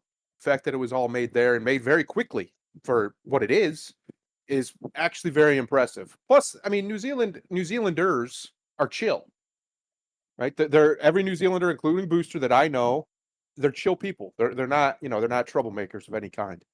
Uh, so I Yeah, think that helps yeah. them too. Yeah, maybe. I maybe because we know so little about them. I know that Busha said it's true. They made me do the kapahaka and went dance, white boy. Fair enough. Maple Chic says I'm 3/4 French, Thundera. Well, that's your fucking problem. Um, That's a shame. Alan, it's a shame. That's It's a a real shame. shame. It's a real shame. Alan says, "Flock of Indians" sounds like a one-shit wonder. Thank you.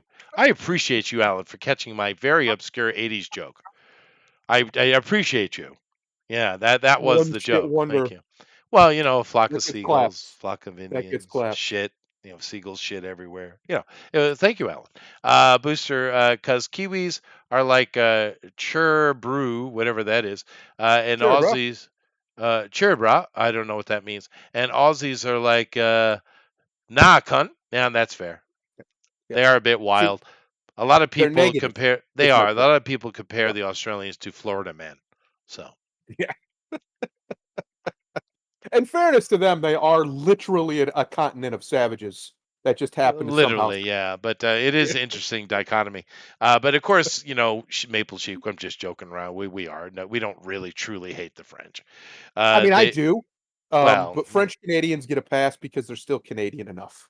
yeah, but I mean, we joke about the French because I think over history, they used to be very important, but they Yep. keep getting themselves in trouble, and they give up instantly in any fight, and they turn and help the enemy. And And America, they multiple occasions have had to go in and save their ass.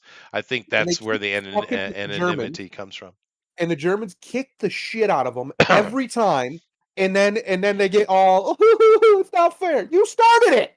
You Leave 'em did, alone, yeah. you fuckers." Yeah. But that is just a little bit of a meme between the two cultures. Um, I've met plenty of nice French people in my life.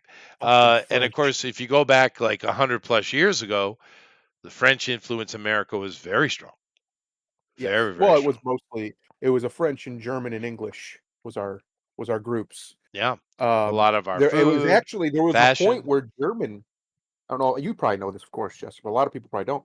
German was almost considered because we don't have an official language, at least we didn't, Well, but it until was Trump. almost Yeah, German. It was almost German. There were so many German speakers in off the coasts, once you get away from the that's coasts true. in America back in the day, that they had there was a consideration of making it the official, like the Yeah, secondary language officially. Uh, but now that's not so much the case. English has taken over everything it except for has, which makes sense parts where they because speak a lot English of is a Spanish. German language, right? Yes. Well, English is a better language, but sorry, Germans. It just Well, is. it's a more modern, versatile version of German, Yeah. right?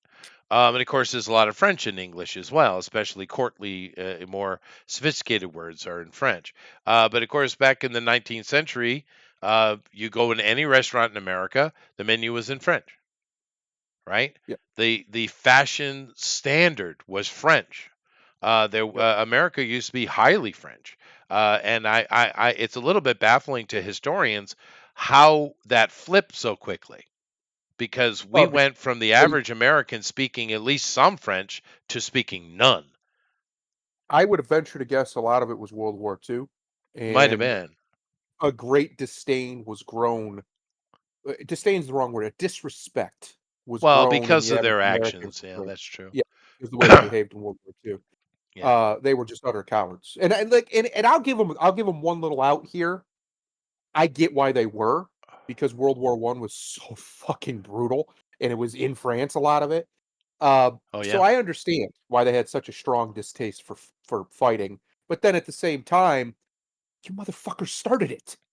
You kept Well, that them war, and that their war. British buddies. Yeah, But yeah, no, it's America's history is quite more diverse than you give that's it true. credit for. But That's Maple true. Cheek says, my grandmother on my mom's side is from England. My dad stopped talking French and lost it because he hated being French. Lol. Yeah, I don't know the Excellent. situation. I know there's a lot of French speakers, and the Quebecois demand it. You have a certain Okay. group of Quebecois who are violent against anyone who doesn't speak French. That's right. And it's like, dude, get a grip. You're Chill. literally in the English part of the world, and everybody speaks it anyway. But Canada's in big trouble anyway, Maple Chic. And I mean, simple fact is your western provinces are going to leave. Alberta is definitely leaving, and the others will follow. Now, will they join America or not? I don't know. But They of course, should. Alberta, they would be smart. But Alberta Yeah, could stand as a country on its own. It could. it could. It Yeah, it'd could be all right. definitely, especially if it just Healthier. builds that pipeline, just all of it into America.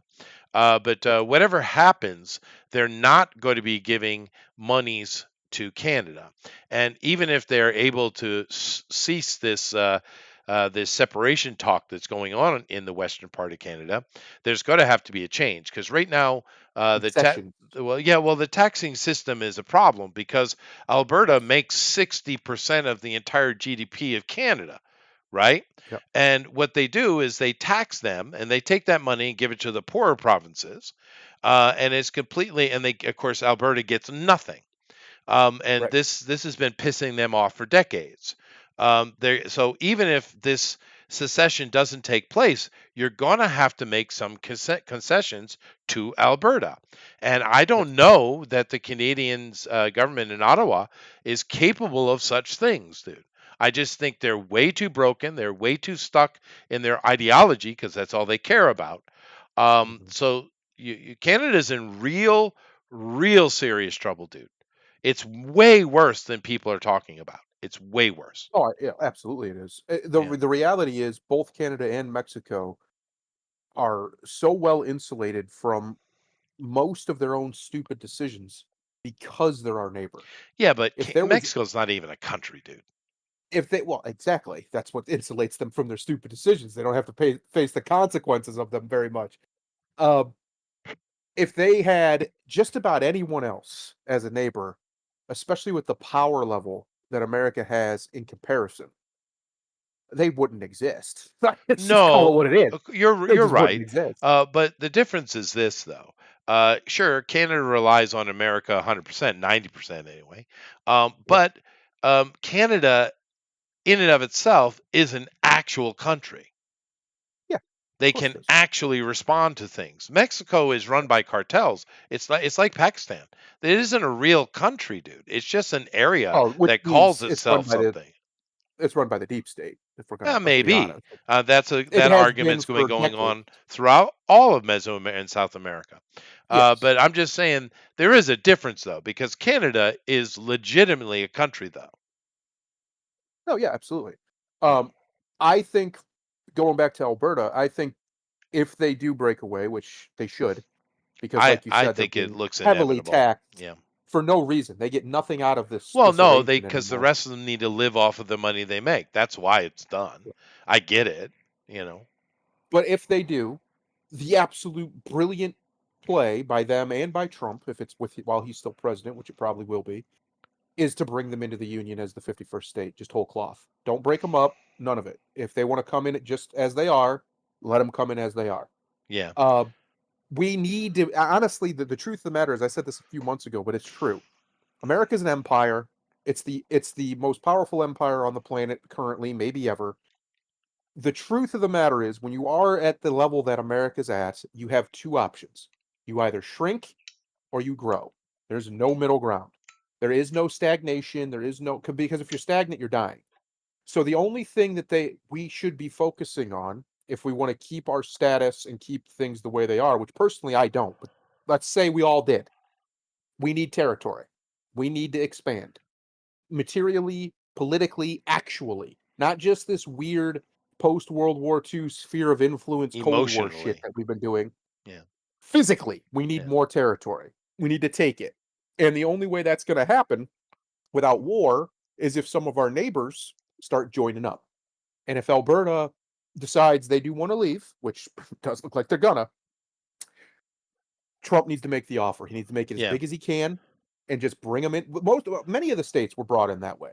Were Sure. brought in that in a Sure. similar fashion. Territory, it's a state, yeah. Yeah, And Alberta just would bring them in. benefit a lot from joining America. That is true. So would America. Uh, Basically, add another Texas right on the and top they'd of be super America. rich. Yeah, they would make tons of money. Yeah, They yeah, already are, and they're being stagnated because of Canada's desperation. They need Alberta, which I don't know if that'll go friendly into the night. We'll see. Maple Cheek says, in my town, growing up, we would have French versus English sports games. I was always on the English side. Mexico's having an immigration problem right now, says Ellen. You think? And Maple Chic says, "Yep, I know it's been like that for decades. It is. Yeah, no, Mexico is an absolute disaster, dude. Do keep in mind the current prime minister of Mexico. How many people were assassinated to get her in that position? yes, exactly. Dozens, dozens, right? Yep. Mexico is an absolute hot mess, and it always has been. Keep in mind, you get all these idiots in the West talking about stolen land and this used to be Mexico. No, it wasn't Mexico. It was the Spanish Empire. You dumbasses. Mexico That's was right. formed way later, and it's never been functional ever. The Mm-mm. Spanish Empire lasted for quite a while because it was an empire, actual functional. Mexico is Listen, if you're never going to functional. advocate for the United States of America to full invade Mexico and conquer it properly, I'm with you. And then we turned it into just nothing. We don't make it a state. Let's not get silly. It stays a territory, stays a province, region, whatever label you want to give it. And we just directly extract all of the obscene resources that it has that it's not using because it can't stay functional for longer than a fart to get anything up and running that makes money that isn't corrupt as shit. No, Mexico's is just And we make a money. lesson in stupidity. Its entire history, which is a shame. I mean, because who suffers most from that? The Mexican people, right? Yes. If you Mexico care, should be nearly as, if not very close to, as it should be wealthy very wealthy. as America. It should be, It's yeah.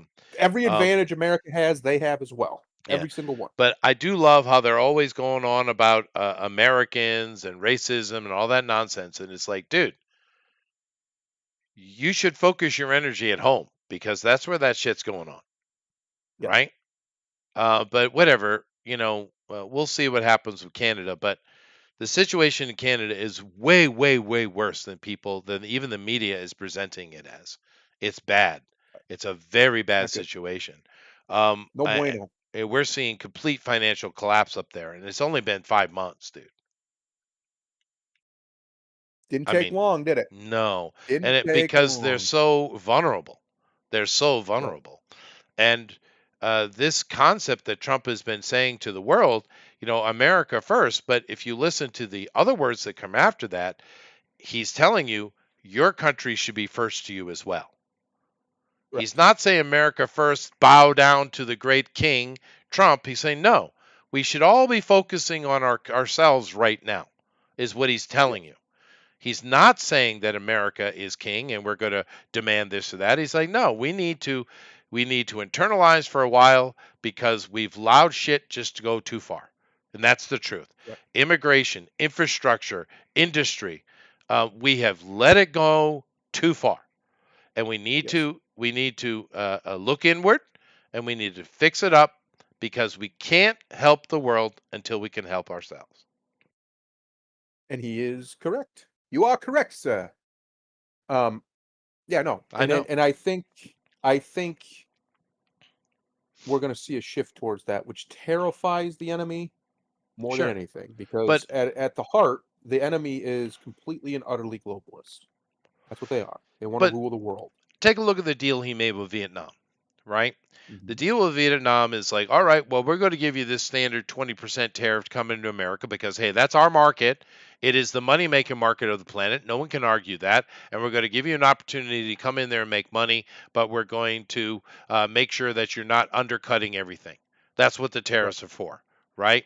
And so for them, they're not the ones who are going to have to carry the tariff cost. The Americans are.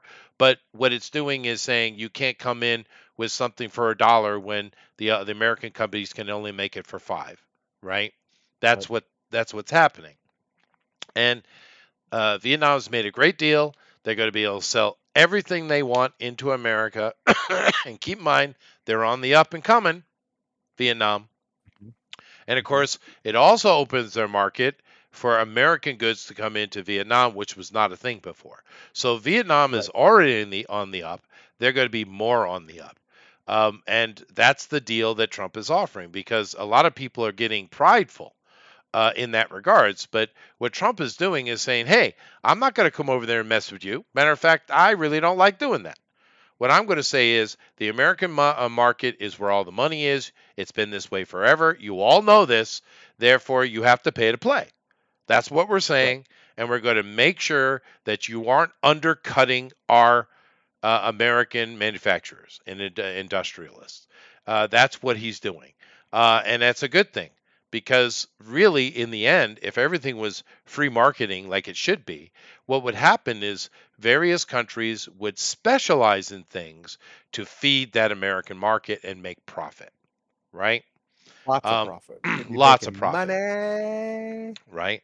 And of course, in the end, the Americans will be paying more, but it because of the reduction in fuel costs and inflation and things like that, from the American perspective, it's less. Even though realistically, compared to say Vietnam, it's not. Right. But ignorance is bliss, right? It is. No, I do think what's going to happen, what is happening, we're seeing it happen in real time, in fact. is the rebalancing, not just of the market, but of everything, towards much more nationalistic ideas. I think the experiment of globalism is dying very quickly. And they're going to try, of course, they're going to do everything they can to keep it going, Oh, including sure. try and start more wars and nonsense. But the youths of the world, anybody under 45, really, Yeah. they just have no Oh, interest, they're in whether panic they're death lefties throes or right whatever. now, dude. Yeah, Panic death yeah, throes. I mean, when you have riots, and they're not protests, they're riots in various yeah. cities in America, and these very expensive gas masks and pallets of bricks and beautifully printed signs and all these kind of flags just showing up left or right that are identical, it's because they're being supplied. These people are being fed by the globalists. Matter of fact, there was a nice little autist that went and dug out and found that the Democratic Party of California actually funded that shit. Are they going to get sued? Are they going to get arrested? That is sedition. Once again, I keep using this word and I don't use it lightly, right? It's straight Yep. up sedition. And you know that you can see the flow of it, right? Initially, they had all their Mexican flags. Where'd they get them all from, right? But then Yep. they realized that was a bad optic. So now what you're seeing is flags that are half American, half Mexican, or just American flags. Once again, where did they come from? How did these just magically appear? Where there's literally hundreds of them or thousands of them showing up in cities all across America. Where did that come from? Yeah, exactly. Yeah, It's intentional. They know what they're doing. They know what they're doing. yeah. Booster says he's bored. Talk about nerd things. Cool. Go ahead. Okay, here you go, Booster, just for you. Jurassic World Rebirth goes extinct with $80 million opening and a B cinema score. Hmm. Whoopsie. Now, It might maybe don't not have the biggest star in the franchise in the movie. Maybe don't do that. Maybe Chris Pratt's a little bit more important than they thought. yeah, maybe, but I think also the problem that this has is the same problem we're seeing with the AAA Hollywood movies, is they don't know what they're doing, they're Correct? inept, and therefore they Correct? throw everything, including the kitchen sink, in it. It's the same problem Correct. this has. This movie has multiple storylines, none of them resolve. And it's like, well, pick a lane, buddy. I mean, that's the problem this movie has. You got like this perfect immigrant family, of course. That's they have a boat problem and they end up on the island coincidentally at the exact same time that Scarlett Johansson and her team show up. Of course, ironically. But Oh, they follow them for a lot, and then all of a sudden they come back to this, and they follow that for a lot. Then they come back to the other storyline. Then they jump to another storyline, and they do them so long that you forgot that the other storyline even existed. Right? So it's the excellent same word. nonsense we keep seeing. It's bloat. It's bloat. Whereas if Yep. they had followed the story of the badass missionary girl, and that's the whole movie, it would have been fine. Right.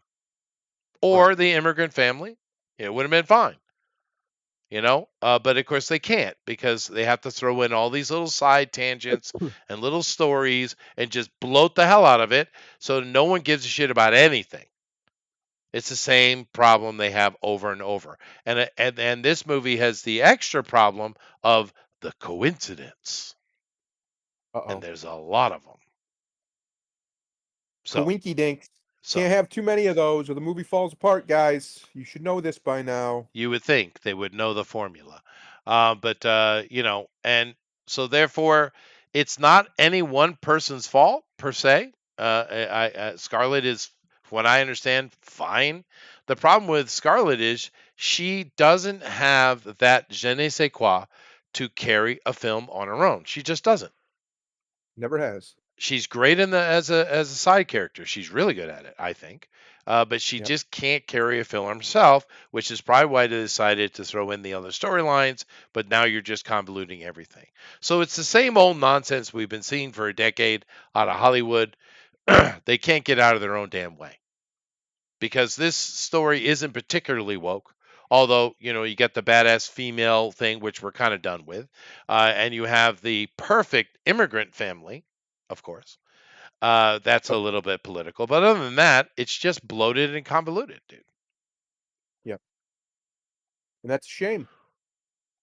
That's a shame. And the reason it's a shame because these movies did make money. Whether you liked them or you didn't, these movies made lots of money. In fact, they printed. But I honestly think a lot of that had to do with Mr. Pratt. Love him or hate him, the man's a draw. That's true, He was Alan.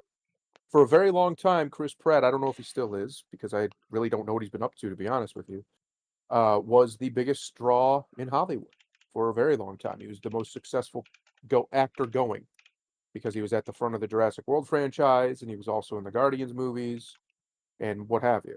So he was making a lot of money, Mr. Pratt. That's why Hollywood was putting him in everything because he was such a draw. Um, the Chris Pratt fatigue thing, which I don't even know how real that is, but was said to be very real, and I think that's probably one of the reasons they didn't have him in this one, or maybe they just wanted to go a totally different direction. But it's really hard to do once you establish something as somebody's franchise, whatever it is. It's near impossible to get it away from them successfully. Uh, and as we've seen, which they probably thought because it was Jurassic, they could get away with it because the lineage. But the truth of the matter is, there's been exactly one great Jurassic whatever the fuck Park World movie. One that was okay, one that is watchable but it's not good, which is the first Jurassic World movie, and the rest have been varying shades of shit, just bad movies. Yeah. This one seems to be the continuation of those various shades of shit. Yeah. By all accounts. Yeah, Roger. I don't know the actual opening weekend, but it's $1 billion movie. It made $500 million. And that's not counting DVD sales, Blu-ray sales, merchandising, etc. The original Jurassic Park was a mega hit.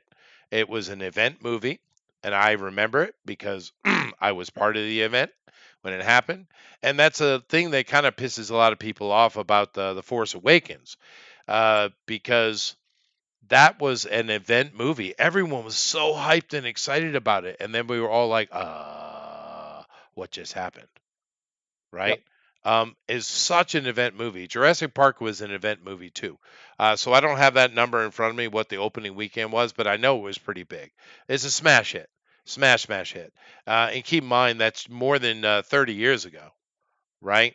Yep. So it made, just in theater release when it came out, that's $1 billion movie, or like I said, half of that 500 for in their pocket. But you have to inflate the hell out of that coming into modern time, because I guarantee you they probably spent less than 50 million on it, probably closer to like 30. Okay, so I'm looking at it right now. So Jurassic Park, the OG one from 1993, Right, at the box office, lifetime gross of 357 million. But that's in 93. domestic, In yeah, 93, that would be today, fuck, that'd be over $1 billion by way itself over, yeah. from Um, inflation. But yeah, no, it was a big hit. It was a big hit. Now the Jurassic World series, I get what they were doing in their pseudo reboot, but it's just never been great, dude. I mean, Chris is Yep. fine. People like Chris Pratt in it, but it's always been mediocre. Yep. It really has. Now, when I first saw the trailers coming out for this, I was like, oh, okay, they're trying to do this a little bit more like the first one, a little bit of horror movie in it, going a Yes. little bit deeper. And honestly, if they just focused on her character only, and she's the main character, and you had that more horror element involved, it could have been good, dude. Because when I saw the Yeah. trailer initially, I was like, oh, that's different. Maybe. Well, the thing that's what people miss. The first movie was very horror centric. There was a lot of, Sure. adventurism and stuff like that, but the scenes that most people really remember, besides the weird things about chaos, all that stuff, are horror scenes. The T-Rex chase is a horror scene. The raptors with the kids in the kitchen is a horror scene. The even the clever girl one, which while it's a little funny, that's straight out of a horror movie, right? That was shot like a horror movie. Everything about it was He did designed to die. be that way, That's and true. he does die very brutally.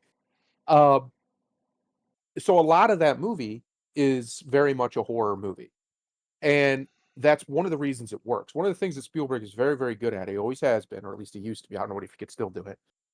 Is he can blend genres in a way Yeah, that I no, don't he know is. anybody else could do that. He does a good job. Um, Yeah. so that's why one of the things that the other movies just never really got was that aspect of it. They never got to that level of like, oh shit moments when it comes to horror. They did some pretty cool action scenes and action set pieces and stuff, but I don't think any of the other ones got there. Now, let's go back to this box office talk. 1993, the first Jurassic Park movie worldwide brought in $978 million in Right. 1993. Now, of course, you got to cut that in about half. Um, but that's a lot. Like you said, about 500 million. That's Yeah. a lot of A lot money of in money. 1993. Um, Yeah. so the Jurassic World, which came out in 2015, 10 years ago, the Jurassic World with our boy Chris Pratt. By the way, I want to be very clear. The max theaters that Jurassic Park was in 1993 was 2,566, and Which is a lot. it still brought in a lot of money. Compare it to the max theaters that Jurassic World was in 2015, 4,291, Right. and it's Nearly double. yeah. So my point is Jurassic World's lifetime gross domestically is 652 million. Its worldwide was 1.6 billion, which Right. is actually probably when you adjust it, not even probably, when you adjust for inflation, that's less than Jurassic Park made. Probably. So Jurassic Park, the original, is almost Yeah. certainly, when you actually get the real value, the most successful one they've ever Well, made. the Um, unfortunate thing that I feel that the Jurassic World situation is this. It's very similar to the Godzilla Kong stuff. yep. If you want to see cool dinosaurs, you're in luck. If Yes. you want a story and good acting and all that kind of stuff that the original series had, you're out of luck, right? Right. That's that simple. And so if you just want to see dinosaurs, cool. You know, there's really not much to say. Maple Sheik did say we had a school class trip to see Jurassic Park in theaters back then. Yeah, we used to do stuff like that, huh, Sheik? We Yep. used to in school watch the Olympics when they happened to be on. We used to involved in events and culture as school kids. These days, I don't see any of that going on, dude. Any of No. that. No. No. Yeah.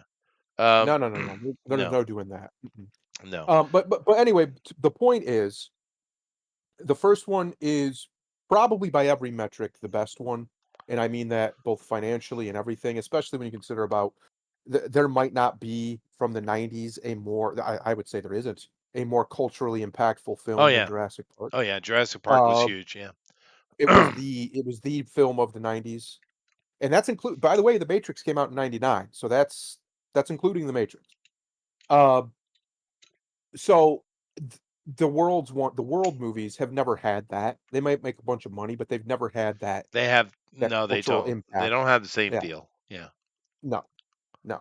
So, but the first one with Chris Pratt, I like it. I don't think it's a good movie, but it's fine. It's fun. It is what it is. Yeah. The dinosaurs are Uh, great, dude. yeah, the dinos are great. Chris is great in it. He's really good as that character, which is probably why I've always thought he'd make a great Han Solo because I think he would. Yeah. Han Solo Um, or Indiana Jones, maybe. yeah, I don't know why that's never been suggested to him, or maybe it Uh, has, but it should be because he'd be great at it. Uh, he's got that. If he was British, he'd actually make a decent James Bond because he maybe. has that rugged. He's got that ruggedness to him. He's not a pretty boy, but he's not ugly either. He's But obviously he a very doesn't have handsome the guy. refinement, though. Yeah, but that can be taught. You could Yeah. teach him Sure. that. Um, in the role anyway. But regardless, I'm talking about physical appearance. He has the right physical appearance for it. So one of the problems they're going to have, I don't know, does it tell me the opening? Yes, it does. So Jurassic World's opening was 208 million. Um, Wow. That's a mammoth, dude. yeah, that For was a back then, big dude. for 2015, That's 208 big for million Jurassic today. World. Yeah, yeah, that doesn't happen very often now. So That's a 208 million for Jurassic World. The new one is at 80 million, and this is a holiday weekend. in which That's not we good. know how it works. That's not enough. They're in trouble. No. Let Yeah. me let me cover a few of these chat things. Yeah, Booster, that scene was great. Alan says, I saw Jurassic Park in the best way. I had zero idea what it was going in, didn't even know it existed. And at that age, I didn't know what Jurassic meant. Now, a lot of people didn't. That's a fair point. So when Grant and Ellie see the Bronto for the first time, so did I. Yeah, it was cool seeing, dude. They were Yep. called field trips. That's right, Roger. They were. Yes. No, Jurassic Park is still one of the best CGIs of all time, and it came out in 1993. And of I course, it have was no a lot idea of how they practical in pulled that that movie off. too. Oh yeah, I have no idea how they pulled it off. It still looks good. I It think that still looks was good. I think that was Stan Winston Studios, right? I think so. Yeah, I'm pretty sure. It's just mind-boggling. Another good example is the Pirates movies. Uh, Davy Jones and his beard, his Oh, that tentacle was beard, great. Yeah, still that looks was great. so good. Yeah. 20 years later. But anyway, the point of me covering this is very, very simple. It's an absolute disaster of a movie. It's silly, and people don't understand what the hell they're doing. And they don't seem to know what they're doing. And the sad thing is, if you shrunk it down and just did the Scarlett Johansson storyline, it would have been better. Yep. Because But they had the mainly, virtue signal. They had the right, virtue signal. but mainly that these days people go to these movies just want to see the cool dinosaurs, which they have. So it's a shame. Um, anyway, this is interesting. This right here, first look at Linda Cardellini. Is that how you say that? Yep. As Pamela Voorhees in Friday the 13th prequel series. So now wait a minute. Hold on. Now we talked They're about doing this. a they're doing a prequel series, let's be clear, We talked about it. about his mom. And his psycho dad and the violence that ensued during and after his pregnancy, all the way up to his drowning, and maybe even a little bit after. Well, here's the issue. Yeah. Correct me if I'm wrong, maybe I'm mixing up my 80s slashers villains. But isn't Jason supposed to just be evil? Like, doesn't No. the psychiatrist literally say he's the only person he's ever met that was just evil? Or am I thinking I'm thinking of Halloween, aren't I? I'm thinking of Mike You're Myers. thinking of I am. Michael Never Myers. mind. Yeah. Actually, Mike oddly Myers. enough, because a lot of these Friday the 13th movies aren't great. There's a few that are. They're all at Yes. least in formula. But Yep. actually, to be honest, and I know it's a weird thing to say, Jason has quite the story arc, actually, Mm, right? It starts out in the first one, he's not even in it, right. right? It's not The even him. the next two movies, he's not himself yet. He's still a brain damaged, deranged human. I think it was four where or four, I think, where he was resurrected and became an actual demon, zombie, whatever it was, and a supernatural character. And then they carried on from there. And of course, we've had some really good real shining gems in there. There were a lot of fun. Jason 10 in space. I know it sounds dumb, but it's actually a fun movie. Actually, with a few script changes and casting changes, that could have been a classic movie forever. I Um, like Jason X. yeah, I think it's fun. it's way better than it should be. Yeah. However, um, he does become that, but he's got an actual story arc, where someone like Michael Myers has no story arc at all, Right. because you see what he is as a kid, and then what he becomes as an adult, and that's it. Yeah, There's he's just nothing evil. more He, other he than that. just He's is just pure evil. evil, right? Yeah. Freddy, of course, has a story arc, etc., etc. But them doing a prequel series with the mom and the psycho boyfriend. I don't think it's his father. I think he's a. I don't think they're married. But this is her in her. I don't know. She's a waitress, I guess. Yep. Now we also have her in the classic sweater as well here, and this is from this lady's. This is from her Twitter line, right? Talking Uh-huh. about the Uh-huh. series. So it's got a bunch of little set stuff and photo things and conversations and et cetera, et cetera. So But this is the look at her. Um, now, we talked about this before, a year and a Mhm. half, 2 years ago, maybe, when they were first putting it forward. And I don't know. It could be interesting, right? It could be interesting because we're not really sure where the timeline's going to be. Because when we spoke about it before, they were talking more about the birth of Jason and all Right. the kind of chaos that happened, maybe even over the course of one night, where he almost kills her and she survives. That's what we talked about before with Crystal. They were calling it Blood Lake, right? You remember? Right.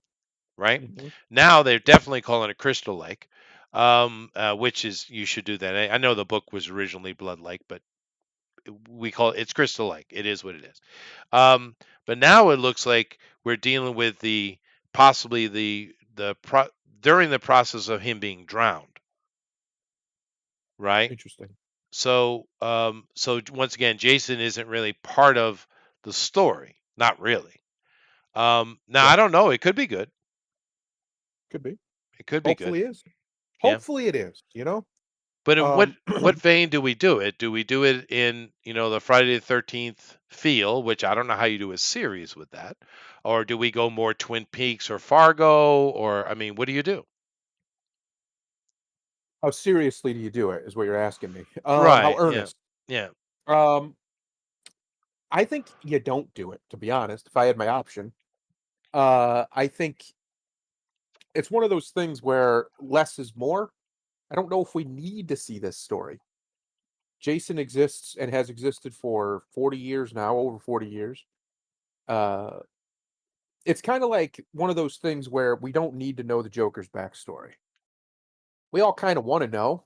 We don't Right. need to know Right. because the Well, Joker, the character that he becomes, is so much more important than the man that whoever he was, right?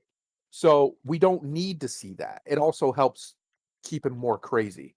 Once we, I don't want sure. sympathy for the devil with Jason. Right. You know, I don't need that. And what they're doing with this is saying, "Oh no, it's genetic. It's inevitable that he would become a monster." Well, that's No, what they're doing, right? no. Of Because the course it is. father's a Of course it is. psychopath. That's the Right. that's the intention. It's like, oh well, that takes a lot away from the character arc because he Yeah. was, a kid that's a little troubled. He's a little bit slow, and the other kids are picking on him, and they go too far, and he drowns. Right. And his mom gets, because he was fine up to then, and his mom gets killed. He sees it, which is canon, Right. and it just sets him off. And then when Yep. he finally does get killed by the little gay boy, um, he when he comes back, they kind of suggest demon influence actually. Yes. It's suggested in that scene. Now he's just a killing machine in the service of hell. It's a different Right. thing altogether. So yeah, I don't know why you need to somehow make it genetic. I mean, you could have a little mini series that deals with how Jason drowned, the lead up to it. Yeah. Maybe Yeah. make Pam Voorhees a little bit culpable. Yeah. You know? I like that. Makes Yeah, one of that might be what makes her snap yeah. and go on her killing spree. Well, why does it Um, take so long for her to snap, though? it's a good question. Right? Maybe they're Um, going to answer that here. But so again, you know, I don't need sympathy for Jason. but It that's kind what of you're it kind of getting, though. it kind of kills the character a little bit because he's supposed to be a force of nature, right? That's the idea. That's what makes it work. Is you don't have sympathy. You don't see him as a person. You see him as a monster. And once you turn him into a person, then it just becomes sad. Now it's just sad. It's not even scary. It's just sad. The whole thing becomes sad. And that's a shame because Jason's one of the great characters in cinema, simply because he just simply is what he is, right? Uh, the one that you could do a little bit more nuance with, which would work, is Freddy. But we don't. They're not going to probably ever touch that again. At least not with him being, a They child shouldn't. molester They and shouldn't. stuff. That Uh, that's something that you need the dude. I mean, it's yep. his thing. It does his charisma is what makes it work. Whereas, Yep. sure, most people like the look and movement and menace of Kane Hodder as Jason Voorhees, you could put anyone in the mask, really. Um, Yep. but yeah, that's a big difference, and Freddy should be left alone. It's just one of those I'm things. actually surprised they haven't tried to do more with Freddy. It's shocking since they've been Well, scrambling to the pull reboot everything they failed. can out of the '80s. I'm surprised they haven't given it just keep going until they, Well, their land the reboot plane eventually. failed horribly.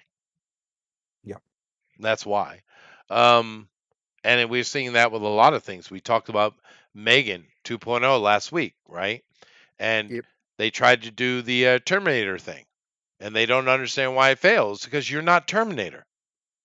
That's right. You were a Exactly. successful horror movie. That's not the same level of thing. And Well, it's the so other stupid. part is the reason why Terminator worked is because of Arnold Schwarzenegger. You don't have Yeah, Arnold yeah, he was Schwarzenegger. a mega action star at the time. That was a big Yes. deal. But it does look good here. It looks like Sheik says that he did help to volunteer for a field trip. That's cool. I'm glad they're still doing that. Although they took them to see a Cinderella ballet, and of course the boys hated it and the girls love it. Well, no shit. That's why usually you field trip to something like a museum where there's something for everyone, So um, everyone can hate it. Yeah. or what have you.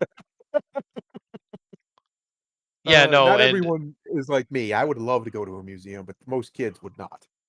yeah, no, that's true. I that was the general sentiment when I was a kid. I loved it, but a lot of kids didn't. Maple Chic says the old school hockey mask, well, is what make Jason cool. It's true, but that was in 4, right?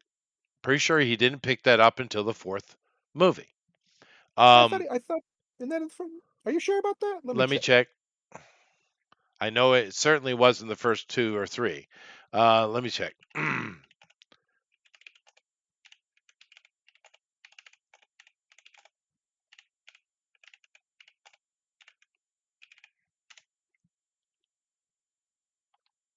3, it says.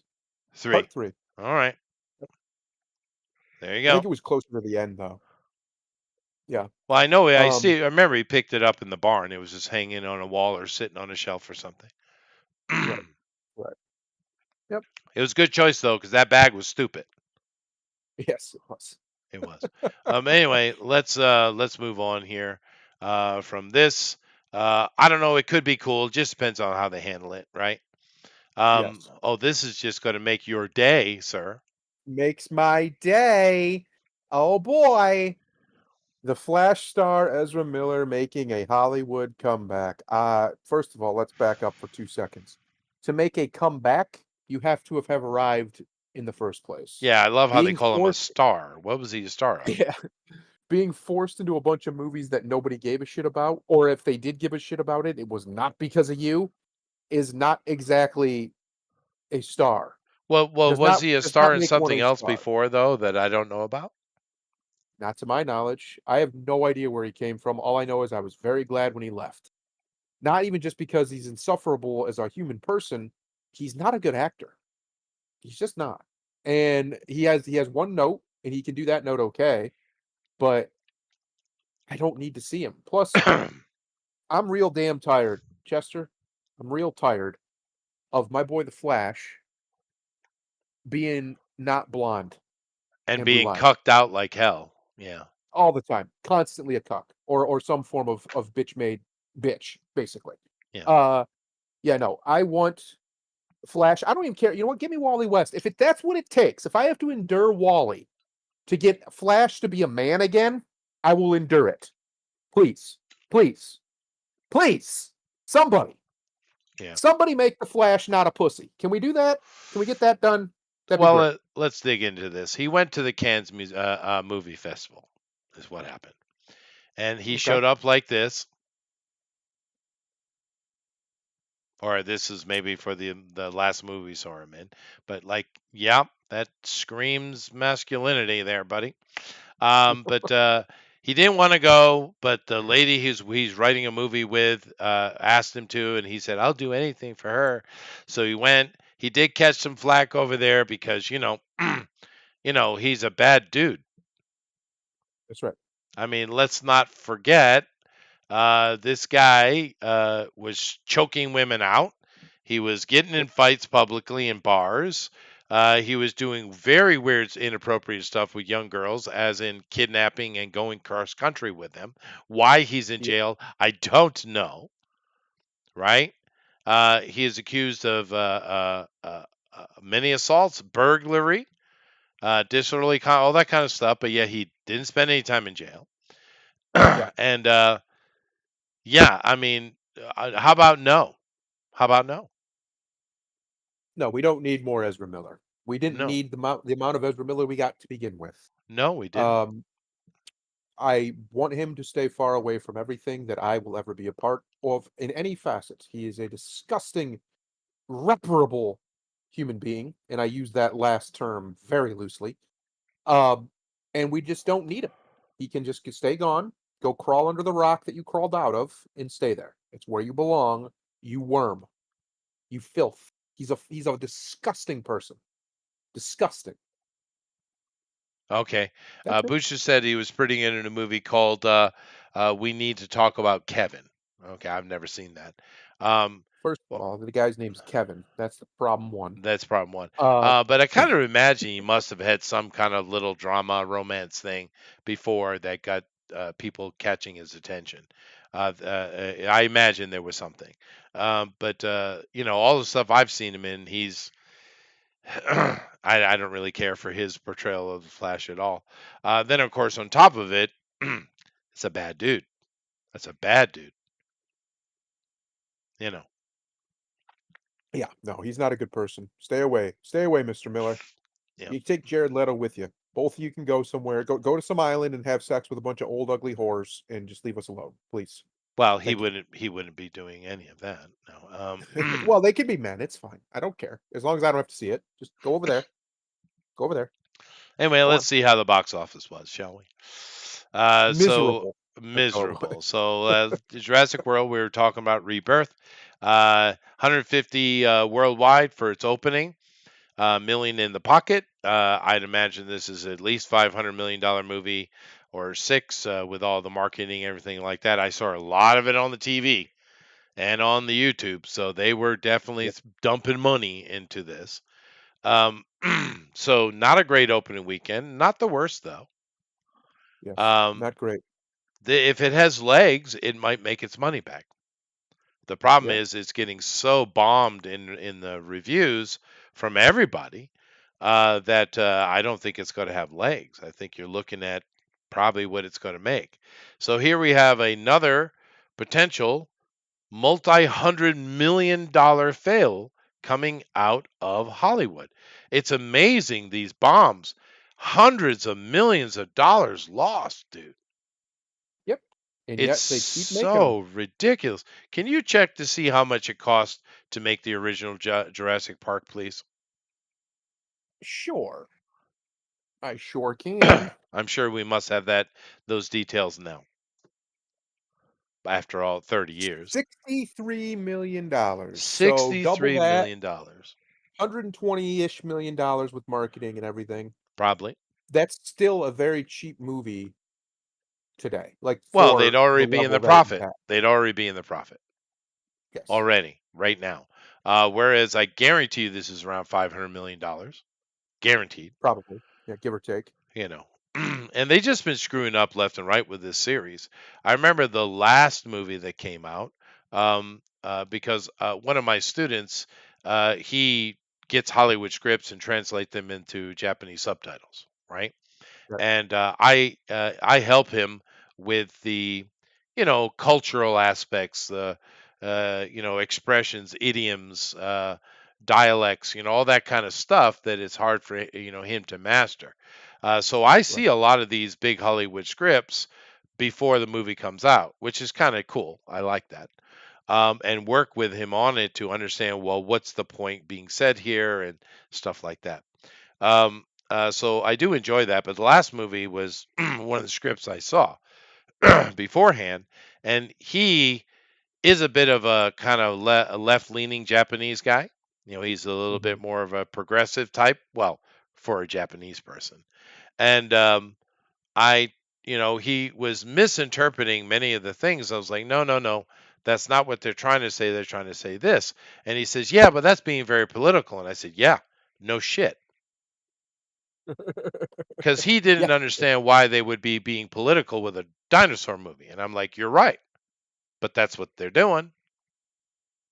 you are correct, sir. You are correct. But he had a hard time believing me with that. And unfortunately, I'd say a good half of the scripts I've helped him translate are woke pieces of shit. But I like that though. I don't know why. It's just it's kind of cool to peek behind the curtain, I guess. Um, Right. I do like doing that though. But and I'm a good person to do that because I'm really good with NDAs. I just don't talk about stuff I'm not supposed to. Mm, So, it's and I wise. didn't. Well, yeah, I mean, you give your word. And of course, I didn't because we talked about the film here when it came out. I never mentioned it before, Right. even though I knew, right? Now, it's only one guy, and he only has a limited number of scripts a year he does. So it's not like I see all the movies, but it is fun.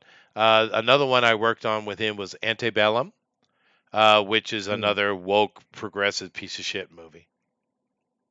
A lot of those going around. Yeah. And, because he doesn't disagree with the politic, but he doesn't understand how political movies have been in the past decade. He doesn't, well, this is a horror movie or this is an adventure movie. What does politics have to do with it? And I'm like, you are exact. Yes. Correct, sir. Yes, Well, sir. it's because he's probably not a communist. These people are communists, Well, he's and pretty close to a communist, but their no, he's their not religion commands them belligerent. to put Yeah. their shit in everything. Yeah, yeah. Uh, their god that they worship will will tolerate, will not tolerate not being mentioned in everything. So they put it everywhere. Right. Um, And like yeah. one of the hardest scenes I had to kind of go over and over with him was a scene where Laura Dern is talking. And Mm, she is being very woke in that scene. And yeah. I'm like, well, dude, everything that's coming out of her mouth is metaphor. It's satire. Well, it Right. wasn't funny, but it was intended to be. Um, Mm, it's not sarcasm; it's satire. It's political, right? right. And I had to explain to him over and over because he was translating it straight. And I'm like, that's not correct. She's being very political in this moment, very anti-male, if I remember correctly. Um, Right. and in the end, what did he turn in? I don't know. But I do like the fact that I don't know if all of them do it, but if you're that kind of matter of fact, if you are that kind of person, I think the studios should hire foreigners in country to translate their scripts, but you should always hire a culturally correct person to be standing right next to them.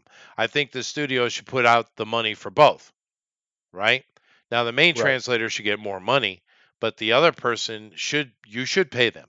And because if you're going to be translating, say, a British film, you should have a British person there with you to help, Mm, right? And then, of course, you want the native speaker, German, Russian, Japanese, whatever, to make sure that it's accurately translated in the cultural right way for them, right? right.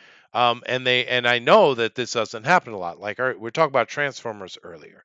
I remember taking my kids, my family, to go see. I think it was the first Transformer movie in the cinema, or the second one, Hmm. and it was in Japan. And I'm sitting in an audience with a bunch of Japanese people, and we're watching in English with subtitles, right?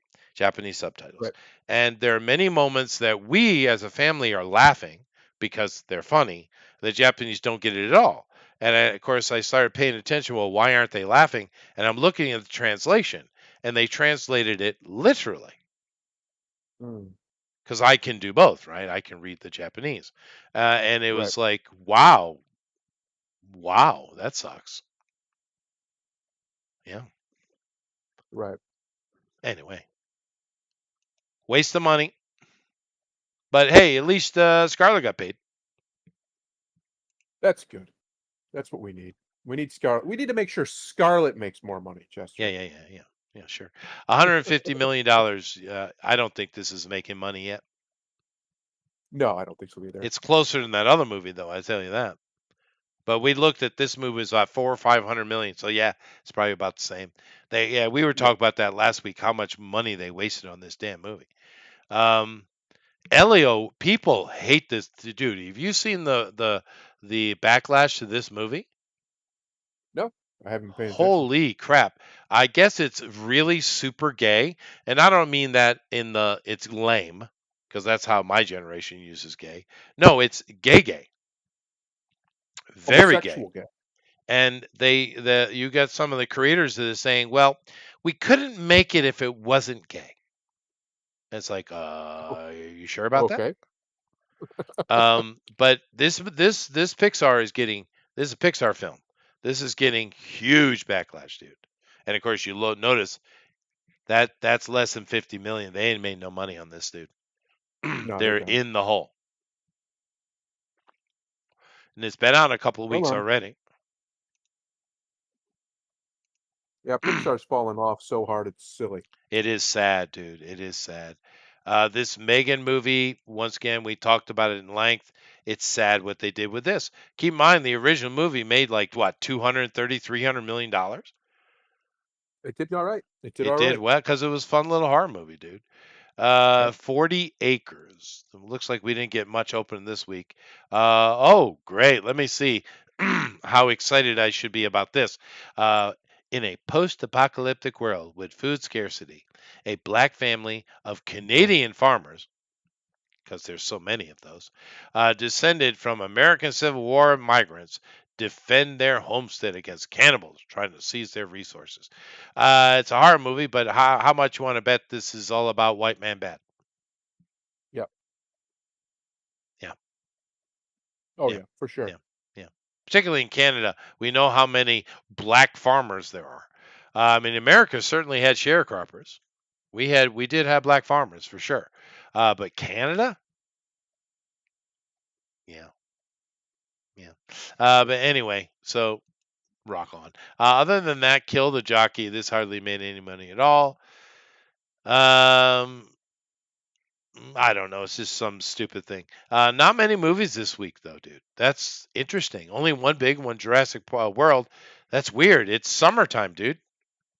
Yes. Why not every week are we not getting a potential blockbuster? What's going on? It's July, Nobody dude. goes to the movies anymore, comparatively. The younger generation is not interested, because Hollywood is trash, and they don't want to deal with Hollywood's trash. And the my generation, kind of the same thing. So it's really the only people who are going are older millennials and like younger Gen Xers. When I go to the movies now, occasionally, it has been for a while, but the last time I went, I don't think I'm not even trying to be funny here. I'm trying to remember anybody under 30 that I saw. Oh Now, wow. okay, fair enough. It could be the movie that I went to see, but even in the theater, there was only a handful, like walking in, right? There was Yeah. only a handful. Well, I went to the Mission Um, Impossible's the last one I went to. So yeah. So I went to go see.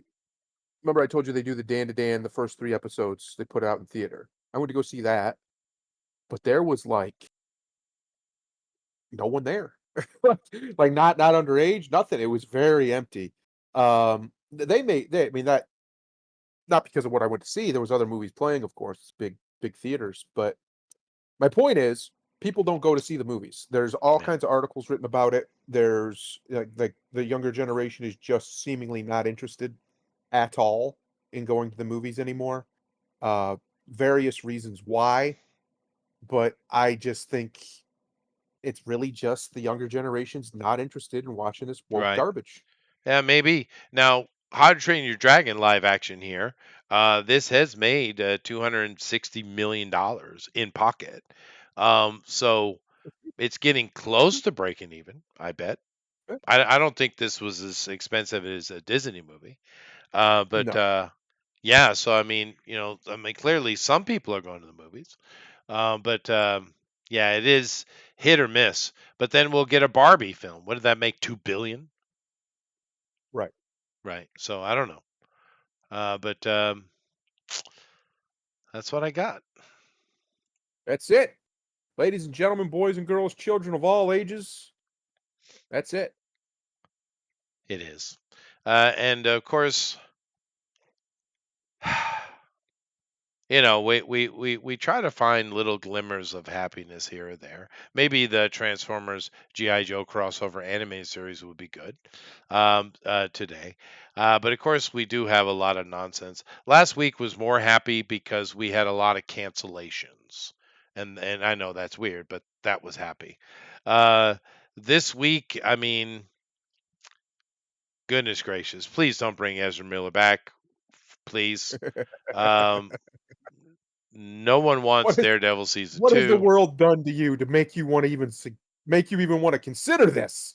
I know. Don't do it, please. you know. But the problem with Hollywood is it seems to operate on debt. And what I mean by that is if you say the right thing or you do the right thing, they are indebted to you because you did them a service. You followed the plan. Therefore, we're going to keep you in the circle, right? Right. And people getting expelled from the circle is it seems to be very difficult. Look at Kevin Spacey. Now, he beat those charges, but the accusations against him were bad, really bad. But he never stopped working, right? Because Right. he has towed the line. And that seems to be the obligation of Hollywood, where a lot of times here, especially talk about movies and stuff, we really try to lean in on the independent because you're going to get a lot more, hungry people that are making interesting things. The problem with TV series is there is no independent TV series. That doesn't exist. Right. That is studio only. So that's a problem into itself. Even more so because we've moved into the era where people would much rather see a series than a movie anyway. Yeah. It's And easier. it's more opportunity to learn about the character. So this is another whole problem they have. And I don't know. We'll see how it works itself out. Right now, we're seeing this implosion of globalism and ideology, but I really don't think we've seen the final death throes, though, dude. I don't think we have. No, probably not. No, the more's Probably not. coming. They're gonna keep fighting. They're gonna keep fighting. Yeah, But they're not gonna win. They've already lost. They just don't know it yet. They just maybe. don't know it yet. I hope so. But anyway, thank you all for coming in. Do appreciate you. In 2 days, we will have the part one of the two-part finale of Puffin's, Fortress of Hope, and of course, here on the 29th, I guess it is, or 22nd. Maybe it's the 22nd. 22nd. We will have Bill and Thundero back, and we will be continuing with Dolman Wood. Now, Yes. we were supposed to have last week the people over there from Bones Art and Johann's Night Watch, steampunk tabletop role playing game. But the guy called me at the last minute, literally, and said, "Oh, I don't feel good today." And that was that. Now, if you know me, then you know how happy I was. You weren't happy, Justin? What's wrong? What's wrong, buddy? What's I the matter? do, dude, I do not like that shit. You don't I like when people cancel on you? What? I What? don't like that now, especially the last minute. I mean, because sometimes I get caught up, right? And things do happen to me, but I do try to give warning as much as I can if it happens. But Right. for something as innocuous as I don't feel good, dude, I could be dying of Ebola and I'm going to be sitting at the desk. Ebola. Even Ebola. Even Ebola, blood coming out of every orifice. It was pretty rough. I don't know. I am stubborn, you know. But anyway, other than that, come back for that. And of course, this week I forget what we're doing this week, but it should be fun. Superman. Oh, that's right. We're doing Superman and Drawn and Quartered Ultimate Edition, and of course that's a good time anytime that they get to do Superman. Although Amron, I'm sure will do Supergirl because tits, As he does. Yep. as he does. As he does. And no one Yep. complains about it, I've noticed. Well, I do, because I don't like boobies. Yes, the boobies. The All right. boobage. Anyway, thank you all. Take us out of here, man. I'm gonna do Chester's favorite one because it's easy and I gotta go. Master's not the one who completes his training, the master is the one who never stops. Namaste.